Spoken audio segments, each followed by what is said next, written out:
Councilmember Schultz. Here. Councilmember Bowe. Here. Councilmember Rowe. Here. Councilmember Geisler. Here. Mayor Winchell. Here. Moves us on to item number 4, adopting the agenda. Are there corrections or additions to the agenda? If not, I'd entertain a motion. Motion to approve the agenda. Motion by Councilmember Schultz. Second that. Second by Councilmember Bowe to adopt the agenda. Discussion. Hearing none, all in favor signify by saying aye. Aye. Opposed, same sign. Motion carries. Moves us into visitor presentation. And I have 3 of them here tonight, so I'm just going to follow the order that they are in my list here. So the first one I have is a presentation and a proclamation and certificate of appreciation honoring Nicholas Mason, Chaska Park Board. I don't know, was anybody, or am I just doing this? Okay. Okay. Nicholas, you coming up? Sir. Wow. Sir.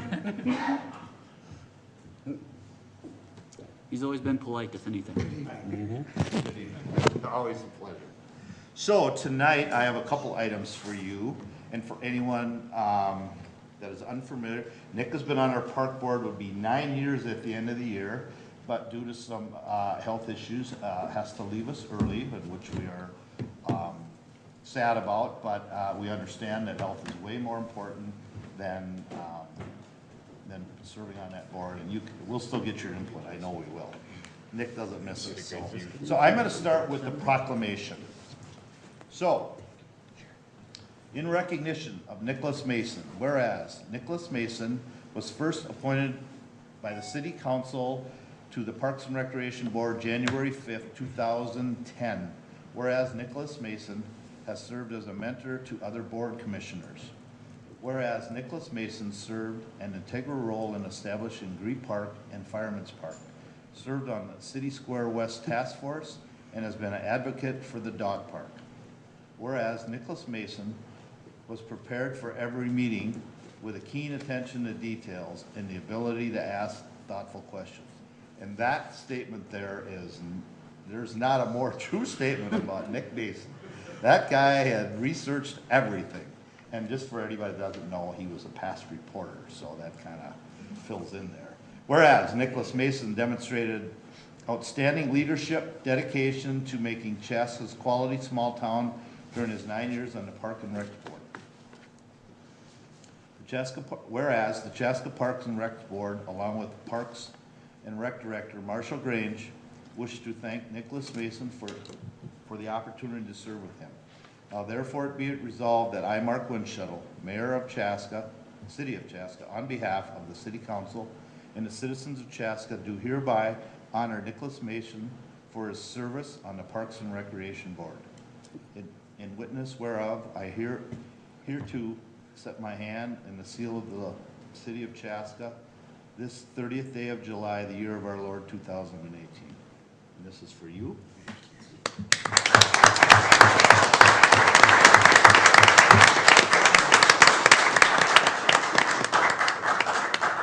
We also have for you a certificate of appreciation in recognition for your outstanding contributions to our community for years of service on the Chaska Park Board, presented on this 30th day of July 2018 as well. So.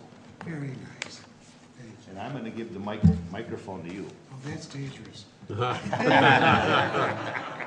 Well, when the hook comes out, you know you're done. Start playing the music. Thank you to all. You're very kind. I'm not sure. In fact, I doubt that I deserve all the credit that was mentioned in there. Yeah, you do. But it's very. I'm not sure. That's going to go. No, that's all right. I'm going to move it just because you're a little soft today. Thank you. My voice isn't the strongest. I am so grateful to this council and past councils for my 3 consecutive appointments to the park board. I've enjoyed getting to know all of you a little bit through the years and appreciate the support that you've given to me. I'm very fortunate to have served until recently with current members and past members of the park board since 2010. It's a thoughtful, knowledgeable, dedicated group of volunteers who I believe have served this community quite well. And I also would like to compliment Mr. Podorowski in his absence for the wise choice of selecting Marshall Grange as the Parks and Recreation Director. I think Marshall has gotten off to a great start in leading a talented and dedicated Parks Department staff. So again, thank you very much. I appreciate the recognition, even above what I probably should be getting. Thank you. Thank you, Nick. And in fact, could I ask your indulgence on one thing? I am here also for another reason tonight, and I don't know if you'll be taking public comment about the dog park, but if it's your intent to take public comment, I would ask if I could speak now, because I'm not sure I'm able to stay until that comes up on the agenda. Would that be all right? Yes, absolutely. Absolutely. Thank you. My incredible wife, Anna, who brought me here tonight, tells me that I often talk way too long. So try to keep it as brief as I can. I don't know if I need this, but for the record, my name is Nicholas Mason. My address is 1888 White Oak Drive, Chaska, and I'm speaking as an individual, not in behalf of any group. I have 4 quick points and a 2-part request that will summarize many years of work by many people to get to the point that you folks are at tonight. First point. For many reasons, this proposal and location, I believe, are far superior to the 2 proposals that were submitted to you previously. Second point. Marshall Grange, back to the first point. It's because largely of Marshall Grange and his staff, with a big assist from Brian Young in doing the legwork for this proposal. Second point, Marshall Grange and his staff have done a wonderful job of reaching out to the community and soliciting public input as this proposal was developed and completed, and overwhelmingly received positive feedback. Third point, a little perspective. When Anna and I moved here almost 10 years ago, one of the main reasons we did was because of the tremendous recreational system that Chaska is blessed with. You and your predecessors, your leadership has provided quality facilities, tremendous structured programs, and scores and scores of available activities that people can make use of. In my opinion, the only missing link, the only missing amenity that people would expect from such a broad array of recreational services is the dog park. And so I'm glad to see that this very detailed and thoughtful proposal is finally coming to your review tonight. And finally, my 4th point is that a little politics here. In my past experience in other communities, I have found that approval and opening of a dog park is a very politically popular decision for elected officials to make. I've written stories about them opening and have had people make comments such as, and somewhat naive and uninformed, but such as, it's about time we got something I like for my taxes. So it's a symbol or an example of the popularity that these bring. Now, my 2-point request. I ask that you approve the proposal before you this evening. And the second part is, if necessary, authorize Mr. Podorowski and his staff to spend the necessary money to open the dog park this year. Thank you very much. I'd be glad to try to answer any questions you may have for me. I don't know, you think we can get her done this year? I hope so. Thank you very much. Thanks, Nick. Thank you. Thank you, Nick. Appreciate everything. Yes. Comments from anybody here?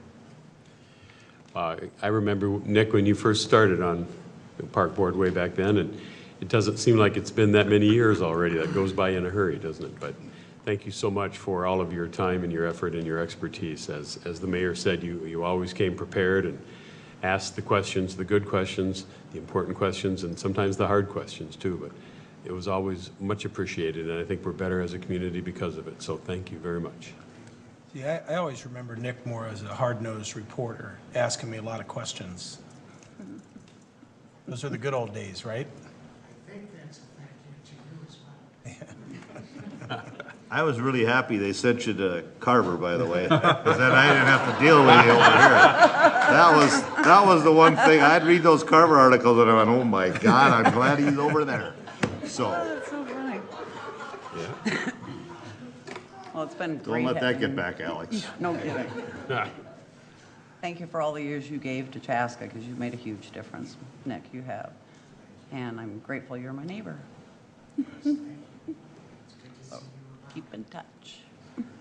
Well, Nick, like I said, that is on our agenda, and we appreciate your comments, and I'm sure through the magic of someone, we'll be able to move those forward when we're having those discussions in the dog park. And I'm with you. I think this is our best proposal that we've had moving forward without getting into that item at this point. And I don't know how anyone feels here, but I feel very positive on this, that you're gonna go home and watch this tonight, and you're gonna be a happy man when the night's over. Again, my opinion only, just my opinion. Well, we take care of everybody's children. Now we got to take care of their 4-footed children. Give them somewhere to go. Yeah. And before we close out tonight, I just want to say thanks. There's a big group here from the park board here supporting Nick, and I think that really speaks volumes of what you've contributed to that park board when you get this many people here that don't really have to be here, and they came because they wanted to be here. So thank you to all you folks here. We even got a past board member here. But thank you to you folks for being here as well, and there's probably some I'm not sure. With that, I don't know, Marshall, if anyone, I'm gonna open, if anyone from yourself or park board wanted to say anything, you're more than welcome, or if you're good, we'll move forward. Your call. I just kind of, Oh, one yep, quick. absolutely. I didn't get a chance. Sorry. Actually, I knew Nick before he got on the park board. Worked with Nick with the commitment to the community task force, and that's where we kind of got to know each other and knew then that he'd be, really a hardworking person within Chaska. He seemed to be very involved, and Nick, I always enjoyed the conversations we had, the straight feedback, the direct dialogue was, I've always valued and appreciated having that relationship and knowing that I could always ask you questions and know that I was going to get an unfiltered, straightforward answer, but also one that was well thought out. You were always a joy to visit with, and we'll miss you off the park board certainly, but hopefully we'll see you. Yeah, we serve some hot dogs as well as. Yeah, quite well. And I made me think of this because Chris was the one that told me this when I became mayor, and I believe Mayor Van Isle started this, that they had coffee with the mayor at the community center. And then Councilmember Schultz, I don't know if we're either interim or acting, I'm not sure, mayor in the gap time, but he told me that he did this coffee. So I started doing it initially. My only guest was Nick every week. So that's where I got to spend my quality time was with Nick at the Nick and the mayor having coffee together. So, but again, Nick, thank you so much. And so happy you were able to come in and join us tonight and be part of this. And like I say, I know you said you're probably not going to be able to make it through the night, so you go tune us in on TV, and we'll see what happens here in a short while. But you better hurry. We got a short agenda tonight. Depends if the baseball team talks all night. I'm not sure. Oh yes, and now before you get up, Nick, did somebody from the park board want to speak? I don't know.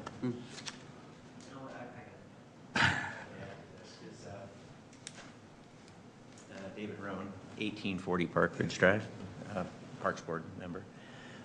Going back a couple of weeks, when Marshall came to us, when we wanted to write this proclamation, we kind of had this email that we were sharing, and it was like, all right, who knows how to write a proclamation? And we thought, well, not a lot of proclamation writers in the group here, but whenever it came time to write up anything for the Parks Commission, we always asked Nick to do it. So I suggested, maybe we have Nick write the proclamation for himself. Thinking that that'd probably get a little long.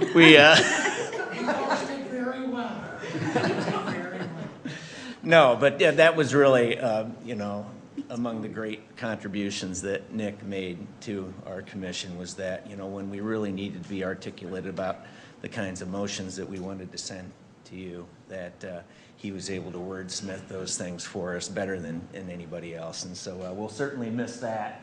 And maybe the rest of us will have to go get some English training or something. Let me know where you're going. I probably need that too. Okay. All right. I just wanted to add that. All Thank right. you. Thank you. Thank you. Did you have something else, Chris? Or was that No. Okay.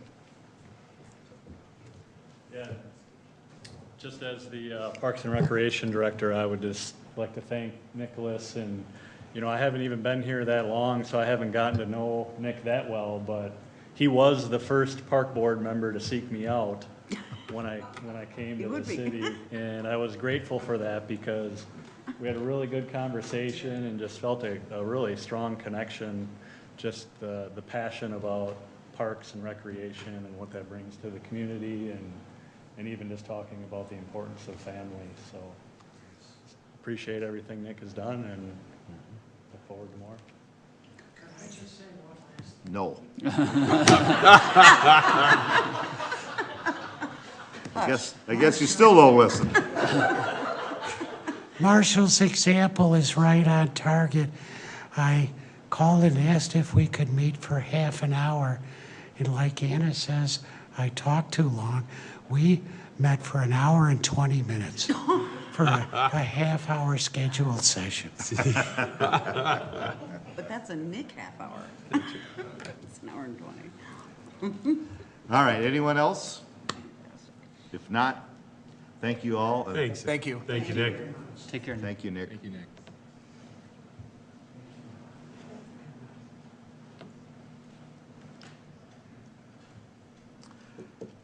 All right, we will move to item B on my list, which is the Chaska High School, and Mr. Gerber and Mr. Baumann.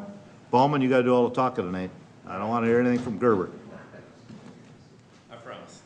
Yeah, right. Right. Exactly. We're here, so my name is Craig Baumann, head coach of the Chaska baseball team. We're here just to say thank you. Thank you to the city. Thank you to the Parks and Recs Board. Thank you to the Public Works for giving us a great facility at Chaska Athletic Park to play. One of my favorite days of the year is when we get the word that we can go down to Chaska Athletic and practice, and I get to tell the players. Their eyes light up like it's Christmas in March. So we really appreciate it. This year with very tough situations, I really want to thank the Public Works for really working hard for us to get us on that field in a very quick fashion. They got the bathrooms opened up in a day so we could play. The berm came in to help us this year because we'd have played one game and one practice. So all those things we're really thankful for. And we love the facility. And it's great when we have guests come over to play and hear them talk about the facility we have. One of my highlights is when we have the All-Star tournament and seeing the kids from other teams come in and seeing the parents, and they're like, you get to play here? I said, yes, we get to practice here also. I said, we're very fortunate, and so we thank you. Thank you very much. I was only kidding. I didn't think you'd really talk. I'm impressed. Even the players are laughing, Coach. Why don't you, do you have things to say, Scott, too? Mr. Mayor and council members, I'll just add. I know that you can't get away without saying. We have a letter that we'd like to give to the record. I'll give it to Nate. He can then distribute it to the Yep. council and the staff, really thanking, we appreciate the partnership on behalf of the high school and the district as a whole with the partnership. It's certainly ironic that you have Brian here tonight, really not planned as this was all put together, and Yes, it his was staff. planned. We had it all down. Yeah, well, maybe you did. So, and Marshall and his staff, certainly it's appreciated. So thanks, and I'll give this to Nate to build that. You want to read it, or is it too long?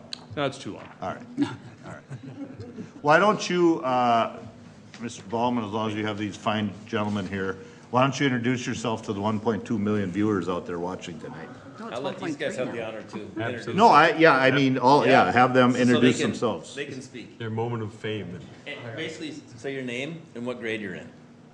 And position. Position. And position. Okay, so I'm Camden Larson, I'm a catcher, and then I'm gonna be a senior at Chaska High School. And your girlfriend's name, too, while you're up there.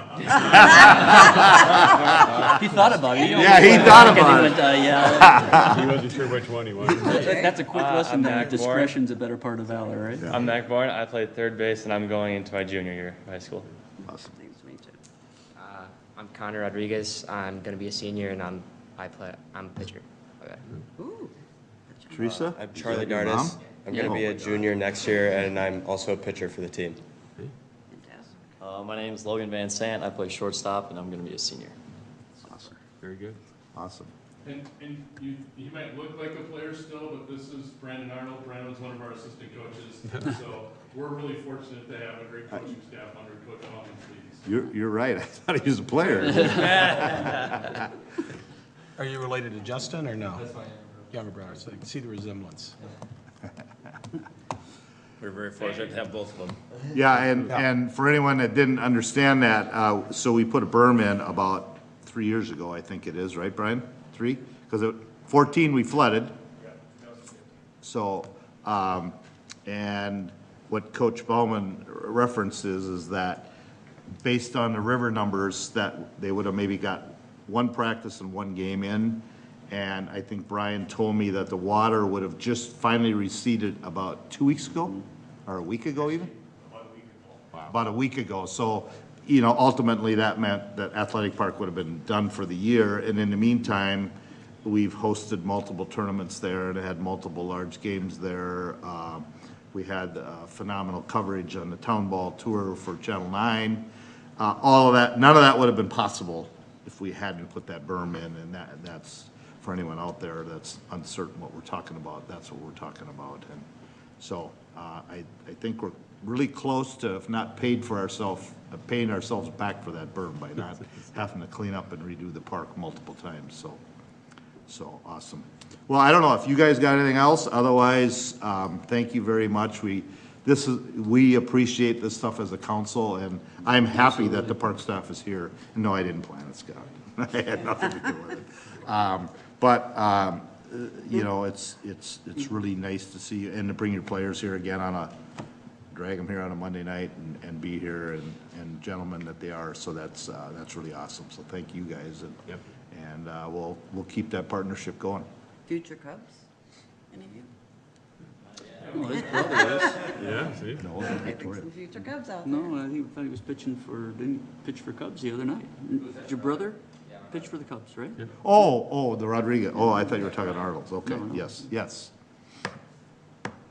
Yes, he Not the did. last Thank you year, for yeah. coming in. Yep. Thanks. Thanks, you guys. very much. Kind of a Appreciate little it. family baseball stream. going through the Absolutely. system. As you say, the Gotta do that. partnership is wonderful. So nice not to see that park underwater. You know, All right, next we have Lisa with the Chaska Historical Society. Thanks, Scotty. Hi, I'm Lisa Oberski. I live at 322 West First Street, and I'm the president of the Chaska Historical Society. I came here tonight basically to give you an update on what we've been doing and also to share our goals. We went through a strategic planning process and we came up with some conclusions of what we really need to do in order to enrich our organization and give more to the city of Chaska than we already do. I have a PowerPoint that I don't know how that's supposed to Look at me. get shown. all right, Nate, we'll get our best guy on it right now. We thought you were gonna, we thought you were gonna start at year one and go through all 167 years of history tonight. No, No, okay. no, and I won't even go through the 38 years of the Historical Society. I won't even do that. Did you load it in? Did you bring a I did. drive everything? I sent it. You sent it. Michael, is that here? No, I did not receive a PowerPoint. Who did you Uh-oh, I send gave it to? Probably Matt. Well, okay, well, then I will just Swing speak it. to you. Did you get a copy of it in your booklet? Interesting. Okay. Well, Let I'll him- just let speak Kevin- to Give him what I 30 was. seconds, he may find it. Oh, okay. Maybe. We're gonna see if Kevin is as good as we think. I shouldn't have come up here.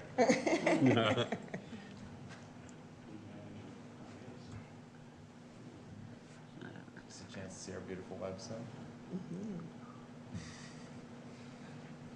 I didn't see it in the No, I had given think it. I to saw you. it. No, it wasn't No, in it's the packet. not.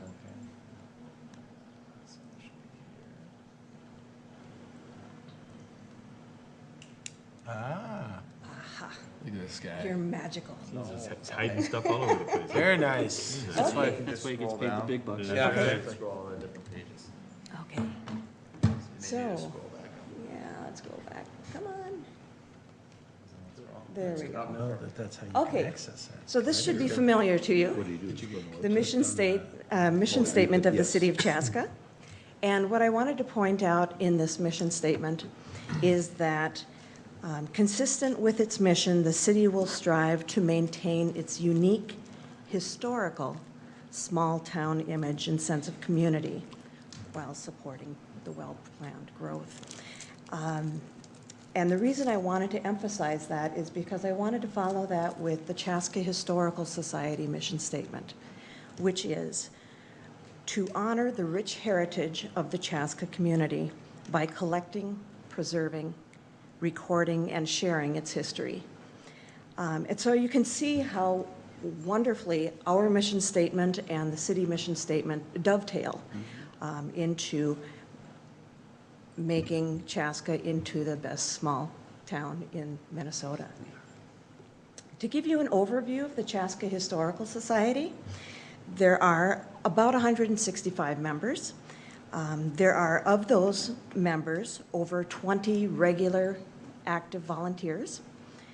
And what we are consistently doing is working on collecting and streamlining our collections so that we can make a statement about what is the city of Chaska, where have we come from, and where are we going to. We basically are a collection point for Chaska's cultural history and for the community at large. A real brief history, not all 38 years, but a real brief history of the Chaska Historical Society is that it was begun in 1980 by Tracy Swanson, Mr. Luke Melkert, and Shirley Brewers. And it was arranged as a 9-person board. And from that 9-person board that is elected by the membership, the board members are chosen, or the officers are chosen. For most of the earliest 35 years, Tracy Swanson was the president of the Historical Society. There were a few years in there where Jean Christensen served, I think most notably when Tracy was serving as mayor. But the rest of the time, up until 2015, she was the president. And then in 2015, I took over the office. The society started collecting things before 1980.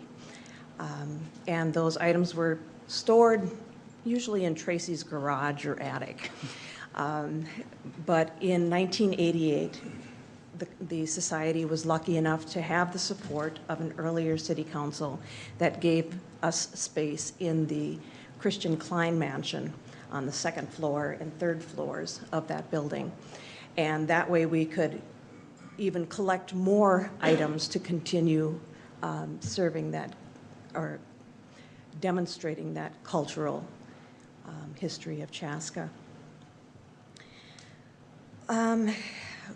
Something that a lot of people don't realize is how far we have come in the 38 years that we've been here. The beginning in 1976 and 1980 began with the Chaska history books, volume 1 and 2, that were from prehistory until 1950. That's what the 2 books covered. And at that time, that's when the Historical Society really came to be a part of the community, because they decided, you know what, we've got a lot of history here that's going to be lost if we don't do something about it. As I mentioned, we moved to the Klein Mansion in 1988. And then in 2003, we had a very big move, and that was to the livery stable. The Brinkhouse livery stable between here and the Legion is what I always tell people who are wondering where it is. And with that space, we became digital. We have a website, we got email, and then we also had many more hours where we were open to the public. So it was 4 days a week, 1 to 4. In 2004, we purchased some cataloging software, which allows us to, let's say you want to research something, you come in, you enter a keyword, you can pull up everything in our collection that is related to that topic. And it was just in this past year that we were caught up with all of the photographs and artifacts that we have, which is over 8,500 photographs and over 4,500 artifacts, all in that database that we can access at a moment's notice. I think what's something that people don't realize is that we are an entirely volunteer organization. And so everything that we've done, we've been able to do with people giving of their time to make it happen. So our volunteers staff the center. They do the Herald reports in the newspaper, which I'm sure you have been enjoying. There are annual displays, including the one that was featured on that town ball segment on Channel 9. Yvonne Welter and Julie Wise and Megan Peterson put that together, as well as the 50 years of the League of Women Voters, which Sarah Carlson put together. That was on the front page of the paper. So there are those things, participating in the downtown activities, like riding that horse and wagon tour and narrating the history of Chaska, and also speaking to school and scouting groups. Those are the things that people see that we do. But there are a lot of things that we do that people don't see, and the biggest part of that is responding to research requests. If the city needs to know something about the history of whichever park, they come to us. If people need to know about what the land was used for originally, they can come to us, all that sort of thing. We respond to a lot of research requests. We collect genealogical materials so that when we get quite a few people in who want to know their ancestors' connections to Chaska, And then lastly, we are in the process of collecting constantly things that people may want in another 20, 30, 40 years. And all of that happens because of the volunteers. We really could not do it without them. Presently, and I should say we have the final manuscript of volumes 1 and 2 with an index, completely reformatted and ready to go to printing. So I would say within the next few months, we will have the hard copies of those books available, as well as we're planning to get electronic copies as well. It just requires a little more research and some fundraising, and we'll get there. But for that reprint, we completely reformatted the entire books. We went through and we had this magnificent indexer who straightened out the spellings, the millions of spellings of names, so that we are consistent, we are accurate throughout the entire 2 volumes, which are actually being published as one comprehensive volume. So, let's see, we are also in the process of working on the next history book. I know you've probably been hearing about this for a while, but it is happening. There are writers working on it right now, and that is the 1950 to 2000, when Chaska went from 4,000 people to 25,000 people, and how that history happened. Laurel Means is the editor, and there are about 10 to 12 writers working under her to get that history together so that we have that to share as well. And then what I mentioned before is that we were going through the strategic planning process, and that's what I'd like to mention, talk a little bit about right now. So our mission is to collect, preserve, record, and share Chaska's history. In our strategic planning process, we came up with a number of goals that will help us meet that mission even more. For one, we wanted to increase our community visibility. So if you notice that we had a booth in River City Square Park, or in City Square Park for River City Days, in addition to having staff at the History Center, that was a way of letting people know, look, we're here. Because a lot of people they won't make that trek over to the History Center unless they know that it's worth the trek. And with the signs available in the park, we were able to direct people that direction, but also to share the upcoming books, all of that sort of thing with them in the park itself. One of the things we want to do as part of that community visibility is to build individual memberships and establish business partnerships. We are in the process of reaching out to different groups, and we would like to make it known that the History Center would like to do whatever is necessary to help businesses record their own history and to have that become a part of the archives. With the visibility also comes having new active volunteers, and actually over River City Days we were able to collect a few names. So I know of 2 people for sure who are interested in volunteering with us, and another 2 who may be very interested. I'm just going to have to get back with them and find out what it is they would like to help out with. But we would like to attract those volunteers so again we can do more in the community than we already do. Number 4, to clarify internal operational structure and responsibilities, is a lot of in-house organization. We are a growing organization, and we are a changing organization to want to, as a part of keeping up with the technologies that are out there and trying to become as modern a historical society, as oxymoronic as that may sound, as we can. And then lastly, we want to expand our fundraising capability to allow us to further fulfill our mission. And that would be For example, we would like to raise some funds so that we are able to offer the Chaska history book at a cost that is not prohibitive to people, because at 760 pages, it's quite the tome, but it's very much worth its weight in gold. So as part of this, we have certain critical factors for our success that I'd like to mention. One is to continue to attract volunteers.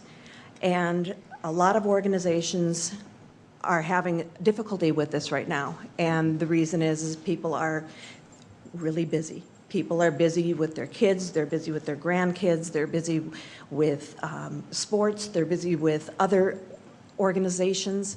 But we know that we need to keep developing that base, especially since our volunteers, like everyone else, are getting older. Our volunteer base is getting older.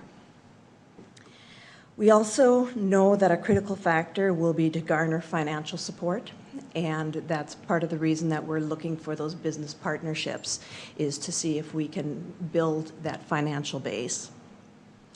And then lastly, we need your help in that we need to continually have the prioritization of history in the city of Chaska. You have, over time, constantly supported us. You have given us a wonderful building in which to house the collection. You've provided support with phones and utilities and all of that sort of thing. There's connections with the IT team that we could not do without. The connections with Kevin Wright, the communications person, is very helpful. Marshall Grange has been very welcoming and very open to other things that we can do in order to make history at the forefront of Chaska's development.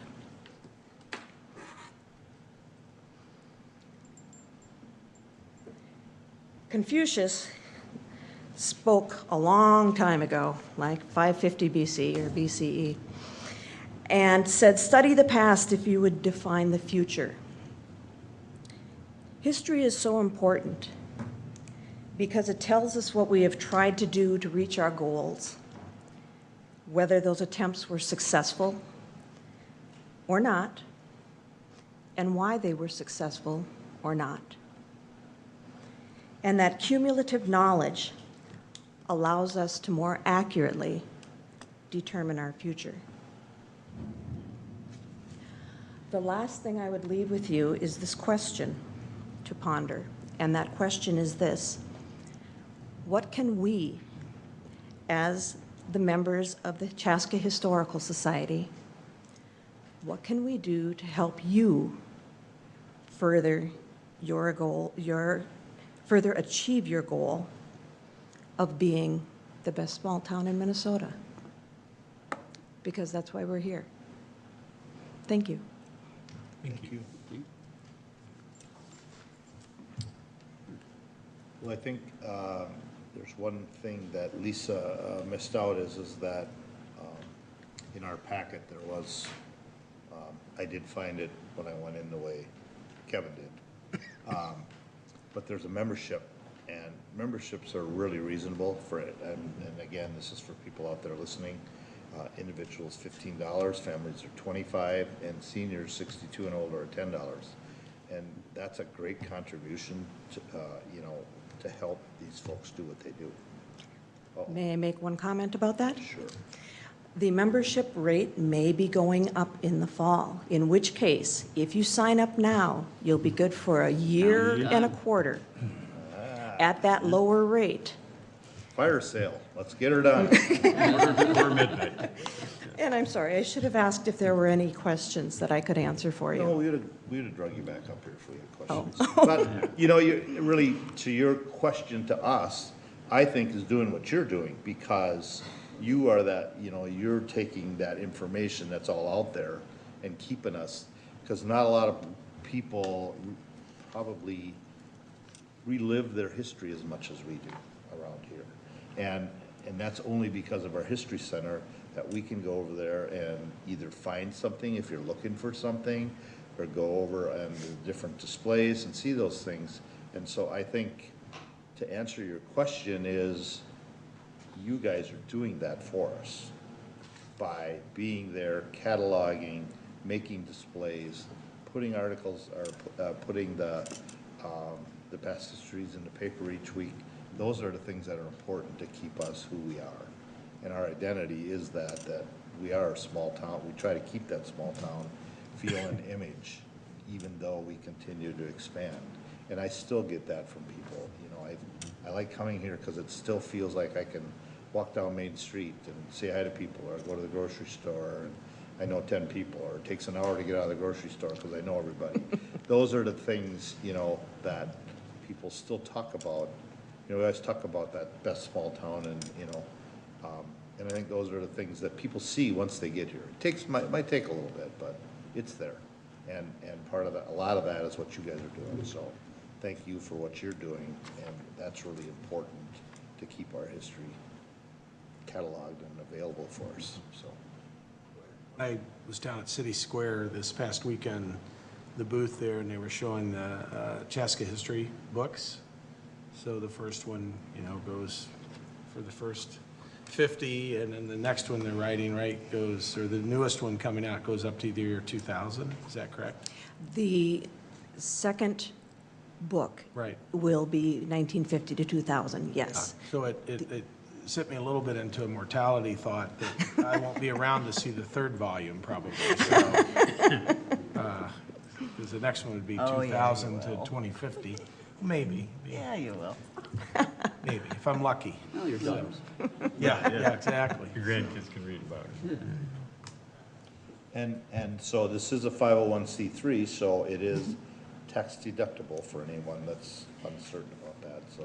Yes, and if you want to become a member and you don't have the little form in front of you, you can go on our website and download that form and mail it in. Or you can stop by the History Center at any time during our open hours.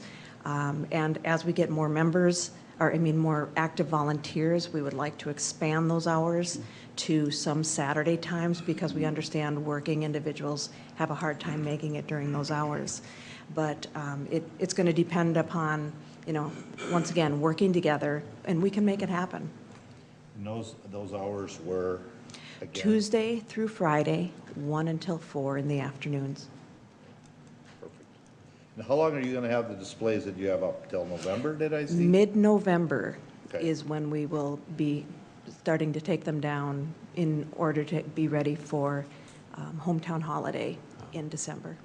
So if you want to get down and see the Cubs history and the League of Women Voters history, you got a couple months yet Yes. to get there. So, all right.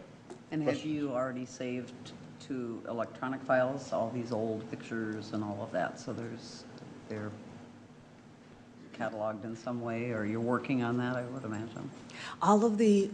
We are caught up, so to speak, with all of our photographs and all of our artifacts. So yes, we are in the process of putting like subject files into the index as well, so that when you type in that word, you can see what photographs we have, what artifacts we have, what files, what archives we have, all surrounding whatever topic you put in. And when that underground tunnel was discovered Mm-hmm. in Fireman's Park, Yes. did you get a chance, or the Historical Society get a chance to get out there and take pictures and Mark document Olson, that? And Mark Olson took some wonderful pictures, I and saw we do one, have those yeah. on display at the History Center right now. Oh, good. Yeah. Yeah. Yeah, it's fun to see Like- history rear its head with the tunnels in Fireman's Park, and also with the gentleman who did the metal detecting. We had all of his treasures on display over the summer, or the spring. But yeah, it's these things that you forget, oh my gosh, it really was like that. Mm-hmm. And what does that mean to us today or tomorrow? Awesome. I'm so grateful for what you do, as the mayor said, keep doing what you're doing. But I'm also pleased that you are embracing, the new technology and scanning all these things and digitizing them so they're easier for folks to search and find, and makes it easier to make sure they'll be around in the years to come as well, so. Yeah, it's a challenge. Yeah. Because we don't necessarily have volunteers who have that technical expertise, but we do have a lot of volunteers who do and who are willing to learn, and that's all we can ask. Yeah, that was a large task to get all of that. It was scanned and 14 cataloged. years. That was, remember, 14 years of constant work yeah. on that. It's impressive. Well done. Yeah. Very impressive. Thank you. Thank you for everything you I do. thank the Appreciate it. volunteers. Yeah. Thank you. And volunteers drive the organization, as you say. Yeah. So, thank you. Great. Thank you. There's one thing that I forgot to bring up when the baseball team was here. A few of the members, Coach Gerber and Coach Arnold, I believe is the head coach of the Chaska VFW, and a couple of these guys that were here are players for him. They went 4-0 in their regions and are going to state tournaments. So I wanted them to talk about that, and I totally forgot about it until he snuck out the door. First for Chaska? I think it's probably been a little while, but I mean, they've been there before, but it was good to see they were 4-0 in their sections or regions, whatever they call them. So congratulations to those guys. I wish they could have explained it themselves, but I missed it and they didn't want to share it, so. All right, anyone else under visitor presentation? All right, we will move forward with item number 7. No, 6, approve previous meeting minutes. Corrections or additions? If not, I would again entertain a motion. Motion to approve the minutes. Motion by Councilmember Geisler. Second. Second by Councilmember Rowe to approve the previous meeting minutes. Discussion. Hearing none, all in favor signify by saying aye. Aye. Opposed? Motion carries. Moves to item 7, consent agenda. For anyone that doesn't know, those are items we need to take action on, but not necessarily have conversations. But again, we need to. Any discussion? If not, I would entertain a motion for consent agenda. I'll make that motion, Mr. Mayor. Motion by Councilmember Baumann. Second. Second by Councilmember Rowe to approve consent agenda. Discussion. Hearing none, all in favor signify by saying aye. Aye. Opposed, same sign. Motion carries. Moves us on to item number 8. Letter of intent, purchase property, 3690 Creek Road. And I didn't mention, Matt is off on a family vacation, so he's not with us tonight. So we have the more than capable Nate here, taking over. Do my best to fill Matt's big shoes. Just as long as you're not as windy as he is, we're good. Recorded, he's gonna hear that. Well, since you're requesting, I'll try to do that. Well, we tell it to his face. What's Oh, the that's difference? true. I forgot. Yeah, you're right. Nothing, he's not fully aware. He'll be watching the meeting while he's on Hey, vacation. Mike, can I sure get the he overhead is. camera, please? I'm sure.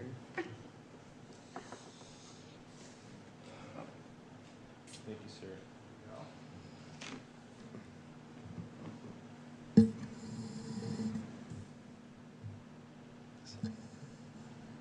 All right. Mayor, council members, want to present to you an opportunity that has come up fairly quickly over the last couple of weeks.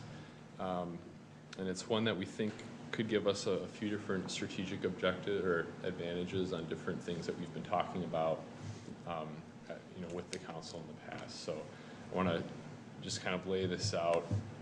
We've got a letter of intent that I'll be going through with you for this particular property. So the property that I'm talking about is at 3690 Creek Road.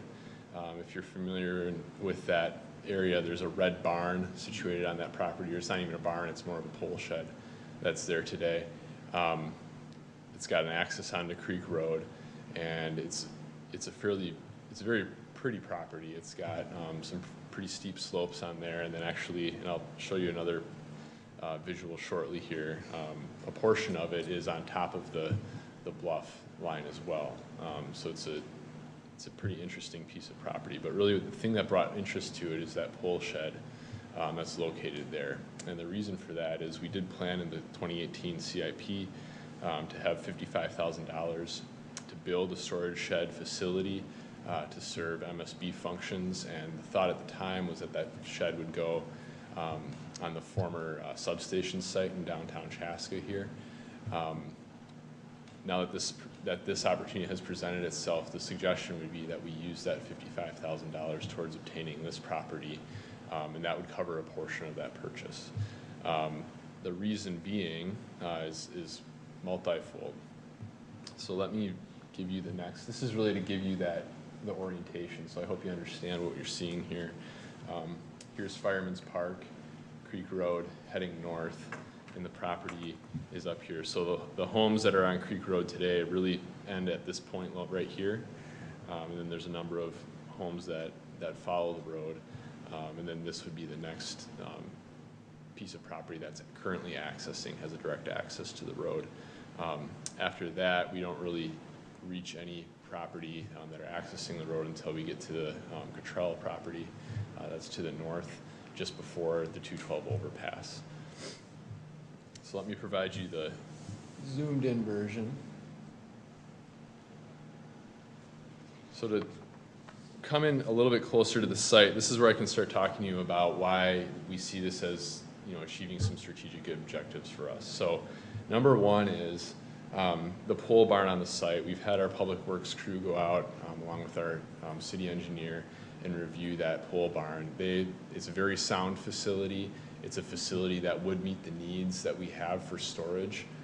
Currently today, if you go out to the MSB building, there's a lot of equipment that sits outside, multiple hundreds of thousands of dollars worth of equipment that sits outside because we just don't have room today to put it into a facility. So this would provide an ability to do that. The objective or how it would be used would be to use it for seasonal storage. So in the wintertime, this would be a place where we can keep a lot of our mowers and things like that we're not using. And then in the summertime, a lot of the winter equipment, so a lot of the shovels and plow material and things like that need to be stored that are currently outdoors could be stored in the shed. The important thing with that, it's a good way to maintain or increase the longevity of that equipment because it's not exposed to the weather being stored in a covered facility. So that would be how that pole barn would be used. And that was the near-term objective for the shed that we would have been building downtown as well, would be to provide that extra storage to house equipment that we're not housing today. The other thing is to understand about this site is this piece that's up above the ridge line or the bluff line would be property that could potentially be sold when this gets developed. We do have a developer that's currently looking at some ideas for that, and we would approach them in the immediate term, assuming that project goes forward. We do think that they would be very interested in purchasing that property. So in order, with this $55,000 being dedicated to the site, or to this shed project, right, to the CIP, if we were to put that forward, the acquisition price would be the assessed value for the property at $83,700. We're pretty confident that we would be able to at least make up that gap, if not more, by selling that property at the top of the bluff line there. The other thing, the other strategic value to this site is as Southwest Chaska continues to grow, there's a number of things that we were considering with Creek Road. So we don't necessarily know what exactly the future will be for that property, or I'm sorry, for that corridor, for that road. But it could go a number of ways, and I think we've explored many options there. It's going to really depend on what the demands and needs are going to be as we continue to develop Southwest Chaska. But this is a strategic site that gives the city at the bottom of the bluff, as it starts to enter that neighborhood, some control over what could happen there. So it could be anything from maybe it's a good site for a park in the future, maybe it allows for flexibility as we're running utilities through that corridor, or as the nature of that road changes in the future. Having this piece of property really does give us some opportunities to think about how that could materialize.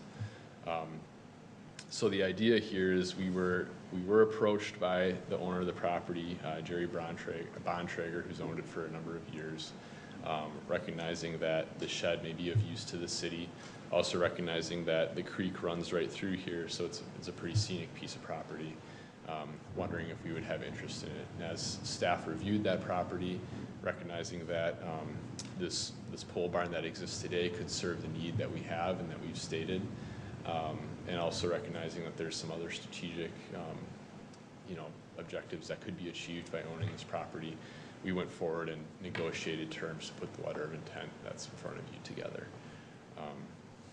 So if you want me to walk you through that a little bit, I don't want to dive into too much detail because hopefully you've had a chance to read it a little bit, but we are talking about acquiring it for the current assessed value of $83,700. We would pay the closing costs for it. He's agreeing to waive any sort of relocation benefits that he would be eligible for, and those do exist when there's a city transaction or acquisition of property. We would split the property taxes that are due for the second half of 2018, and he would be looking to close in pretty quickly, looking at October 1st as the deadline for him wanting to close. The reason being is that Mr. Bontrager is moving out of the community. He's getting older and just needing to move as a result of that. So he wants to have the process taken care of in line with that timeline for himself. So those are the general conditions that we've laid out. What I'm asking you tonight is if you think this is a good opportunity and something that we want to proceed with, we would accept the letter of intent that Mr. Bontrager has already signed. And then we would move to proceed with putting together a purchase agreement that would come to council, hopefully within the next couple of council meetings. So any questions about this, I'm happy to answer. I do have a couple. What's the size of that property? Acreage-wise? 4 point something. It's just that, or the .4 is just that. The .4 is the piece that we would sell. Right. This portion is steep slope that really anything would be able to be built on it anyway. And then there's a portion here which I think is something like a couple acres of property that's right here. Okay, and then was Creek Road going right through it? Creek Road is right here. I mean, the creek. The creek The goes creek, yeah. approximately kind of as my finger's going Yeah. here. Yep. With that going through the property, and having the pole building there, how much elevation does it have, or is there a risk of flooding?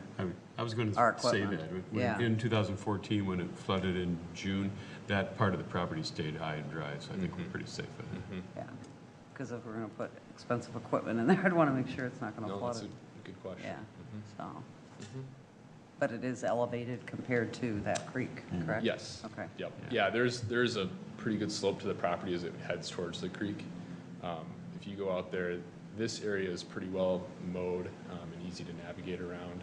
There's a little footbridge that crosses the creek that you can kind of see today. That's not necessarily something that we would continue to maintain, but that's something that Mr. Bontrager Where's the has put access there. at, the road or? The access is It's right there? about here. This Okay. is where that driveway goes to the pole shed. And that's all he's ever had on there is a shed? Mm-hmm, yeah. Wow. Yeah, horses. He did, yeah, Okay. he did keep horses in the shed. Yeah, I could and see in the that. property. Well, I think anytime that we have an opportunity, like this, because in the past, when opportunities come up and we pass, and then something changes in the future, we don't have control, we later regret those decisions. And I I think agree. this is one of those cases where I think it probably makes sense, given the pole barn that's already on there, I think it makes sense to move forward with this. So. Especially with it being in good condition. Yes, I know Brian Jung has been out there to review the site and take a look at the pole barn along with Matt Clark. And they both agree that the condition of it would be, they'd be able to move right in and start putting it to use. So Those it's aren't in cheap good- to it's in very build, good so, condition. Yes. yeah. Okay. I have a few questions. There is no power there, correct? There's currently no power to the site, no. For the storage that we're talking about using, at least in the immediate term, the power probably isn't essential, but that is something that we could look at making that connection in the future. And what is the size of the pole barn?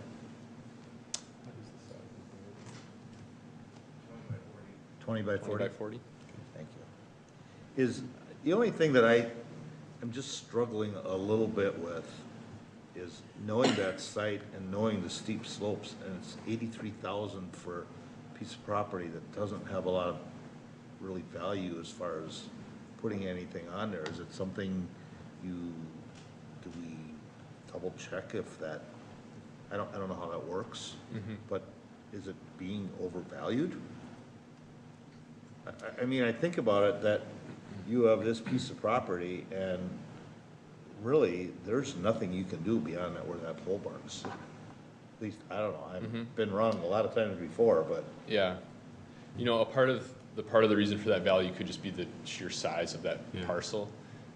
What we could do is, you know, contact the county assessor and just ask her to verify that assessed value. See if there's a point of revision to be had there. Is that what where this number came from, is the assessed value? That's correct. I mean, that's probably what it is, but it just. Generally, assessed value is lower than actual a lot of times. Oftentimes, it is lower than market value. I think the only thing that keeps this from being higher is that it's not a buildable parcel, so. But it's pretty though. No water, electric, or sewer, or it just seems high. I don't know what the acreage of this is. Are we talking 2 acres? I want to know that, yeah. 4? I was thinking it was 4, wasn't it? 6. At least, yeah. It's 6 acres. Pretty substantial. The full yellow border Yeah. there is 6 acres? Okay. I think it would make a nice park someday or something, you know, who knows, but. It could be. The only other thing that I do have a concern about, and I did discuss this with Nate, and just so happens Brian's here, and I can share that with him, is I'm a little concerned about that it's a narrow roadway, and we're moving lawnmowers around, or the golf carts at 7:30 in the morning, and at 3 in the afternoon, when people are going back and forth to work. Just makes me a little nervous. You know, we always talk about the safety. A lot of times it's probably the summer help or the younger kids doing that. That piece of it just makes me a little nervous.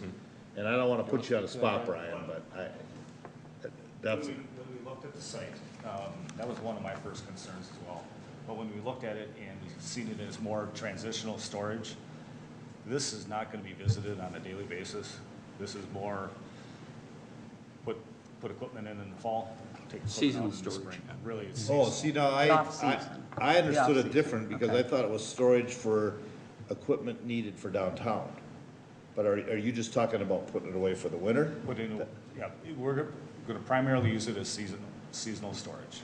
Oh, see, now I was thinking that this was the garage that we were gonna be starting out of, taking the mowers and stuff like that, because I thought that building we were building was to make that as a base for the you know, the downtown crew to work on it. Maybe I'm just not reading that right. Yeah, what it allows is it frees up some space in the Pine Street garage, but it won't be used on it, really won't be used on a daily basis. That's not its true intent.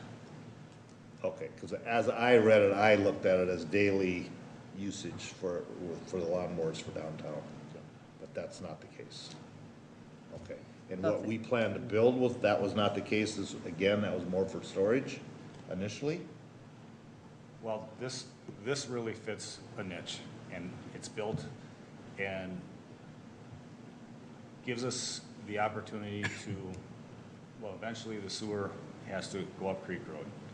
At that time, we'd more than likely be acquiring the land anyways. And if it changed hands, are we gonna get it for the assessed value? Okay. And the opportunity to use it potentially as a park, at least we own and retain it. Okay. What about that property to the north? Who owns that? I see it, nothing really, they show the lots coming down from the top, but it really doesn't. I mean, again, I'm sure if you don't know, you don't know, but it's privately held, I assume. I clicked on it today, but I can't remember it. Doesn't make it any easier, does it? You know, I don't know who the owner is. I mean, that's something that we could take a look at. I mean, I don't know that makes a difference, but I just, like I said, I get all your intentions, and I just want to, it just in my mind, it just seems high, knowing what I know, about the steep bluffs and all that, but, I see the potential. The 0.4 probably makes a huge difference when they're building houses, as far as setbacks and things like that they probably otherwise wouldn't put lots in there. But I just want to make sure that that we're good with that. It just seems, I understand the price of land, but it just seems high for the, no utilities and the lack of buildability. Yeah. Buildability, that's right. And also if we knew what the value of that shed was, you know, if we were to have to build that exact same shed now, less depreciation for its age, what would that value be? Do we know? That'd be accounted for in the assessed value of the site. Yeah, I could look into one, the we couldn't details build a of pole how barn they've in done the that, city yeah. of Chaska, that Yeah. is grandfathered. Yeah. Right. So I that makes a understand big that. difference, now you go from the Yeah. pole barn to a, you know, concrete building. Right. And that, I get that changes that, so that's what makes that, Okay. so, all right, I'll be quiet. Thank you. All right. No, I don't mean that. Yeah, I get it. Who were you thanking, him or him? I was saying that to Nate. I knew that. Oh, thank you, Nate, yeah, okay. All right.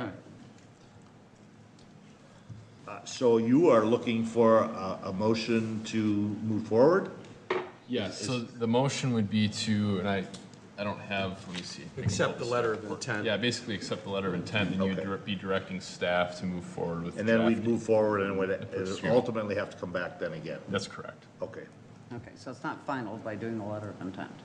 No, this is really setting the baseline terms of what a Okay. purchase agreement would look So we'd like. still have we'd the move forward opportunity to to draft research. that and bring it to you Okay. as soon as it's ready. Perfect. And gives us time to look at the assessment and all of that, right? Correct. Okay. I'll make a motion to accept the LOI to Mr. Jerry Bontrager and direct staff to draft a purchase agreement between the city and Mr. Bontrager to acquire the property at 3690 Creek Road. Oh, I'll second that motion, Mr. Mayor. Okay, is that what we're doing, a purchase agreement or a letter of intent? To draft a Letter of purchase intent. agreement. No, I think we. it's Well, a letter of accept the intent. letter of intent and then Yeah. draft the purchase agreement. Okay. Okay, so I have a motion to accept, or to, for the letter of, to accept the letter of intent by Councilmember Rowe, second by Councilmember Bo, for the purchase of property at 3690 Creek Road. Correct? Yes. All right, discussion. Mr. Mayor, I would note that according to the Carver County GIS information page, it's a friendly party to the north. The parcel to the north is owned by the city of Chaska. So, There we We go. have it. There you go. I wondered that if we acquired that when we got acquired.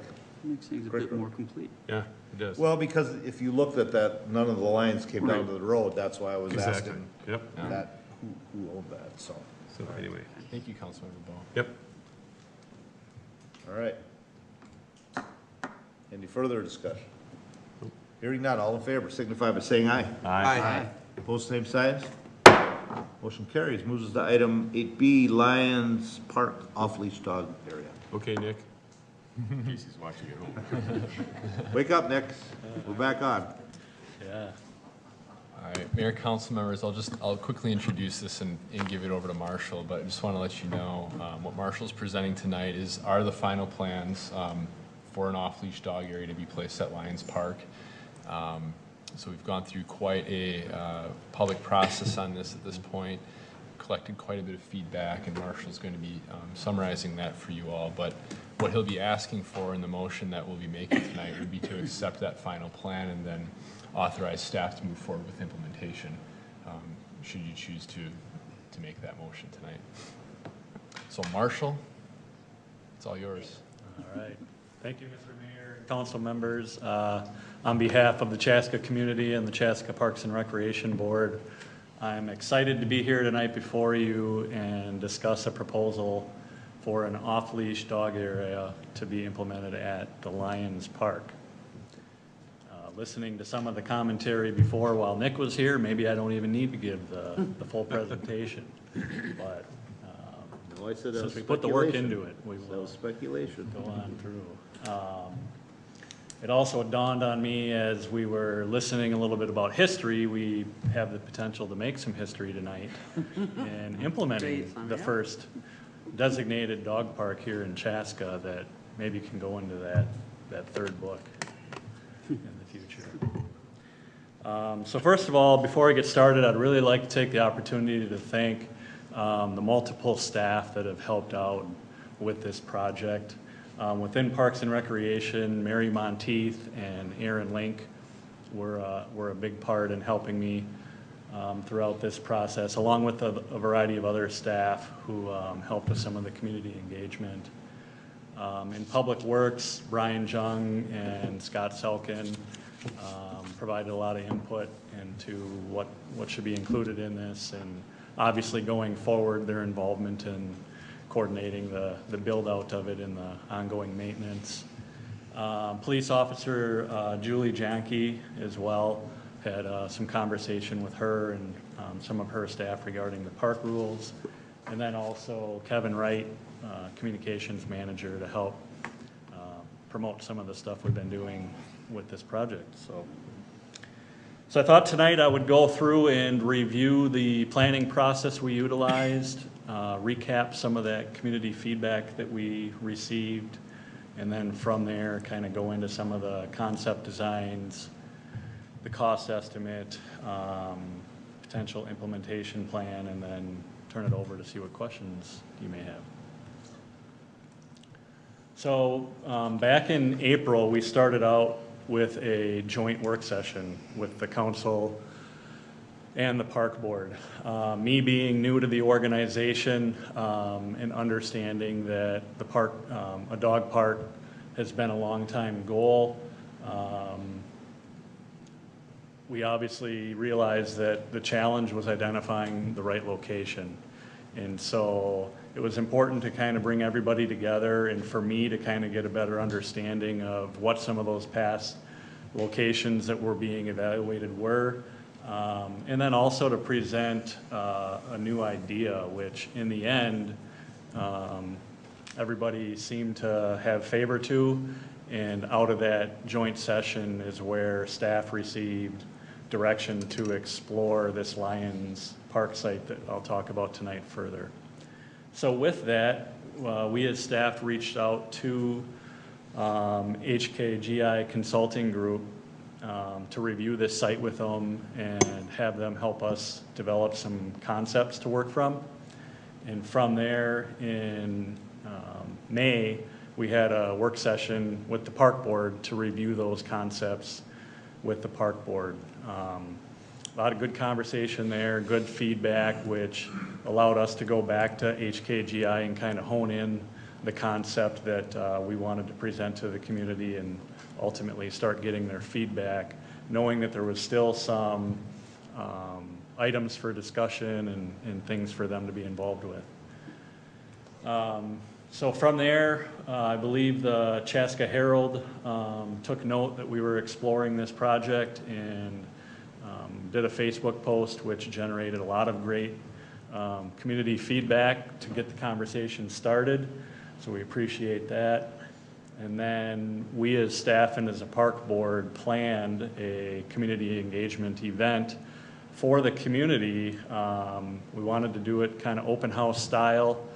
The original goal was to actually host it at Lions Park. We wanted people to bring their dogs with them and have kind of a fun event, but unfortunately it was raining and thunderstorms that day. So Plan B, hosted it in the lodge where we had the large concepts available with staff and various park board members at each station to kind of review the concepts and answer some questions people may have had. That was a really well-attended event. I think we estimate about 60 to 80 people attended it, and we got about 40-some surveys completed from that event. From there, we thought, let's continue to get the concepts out there and gather more feedback, so we made those concepts available at the community center main desk throughout that next week or two.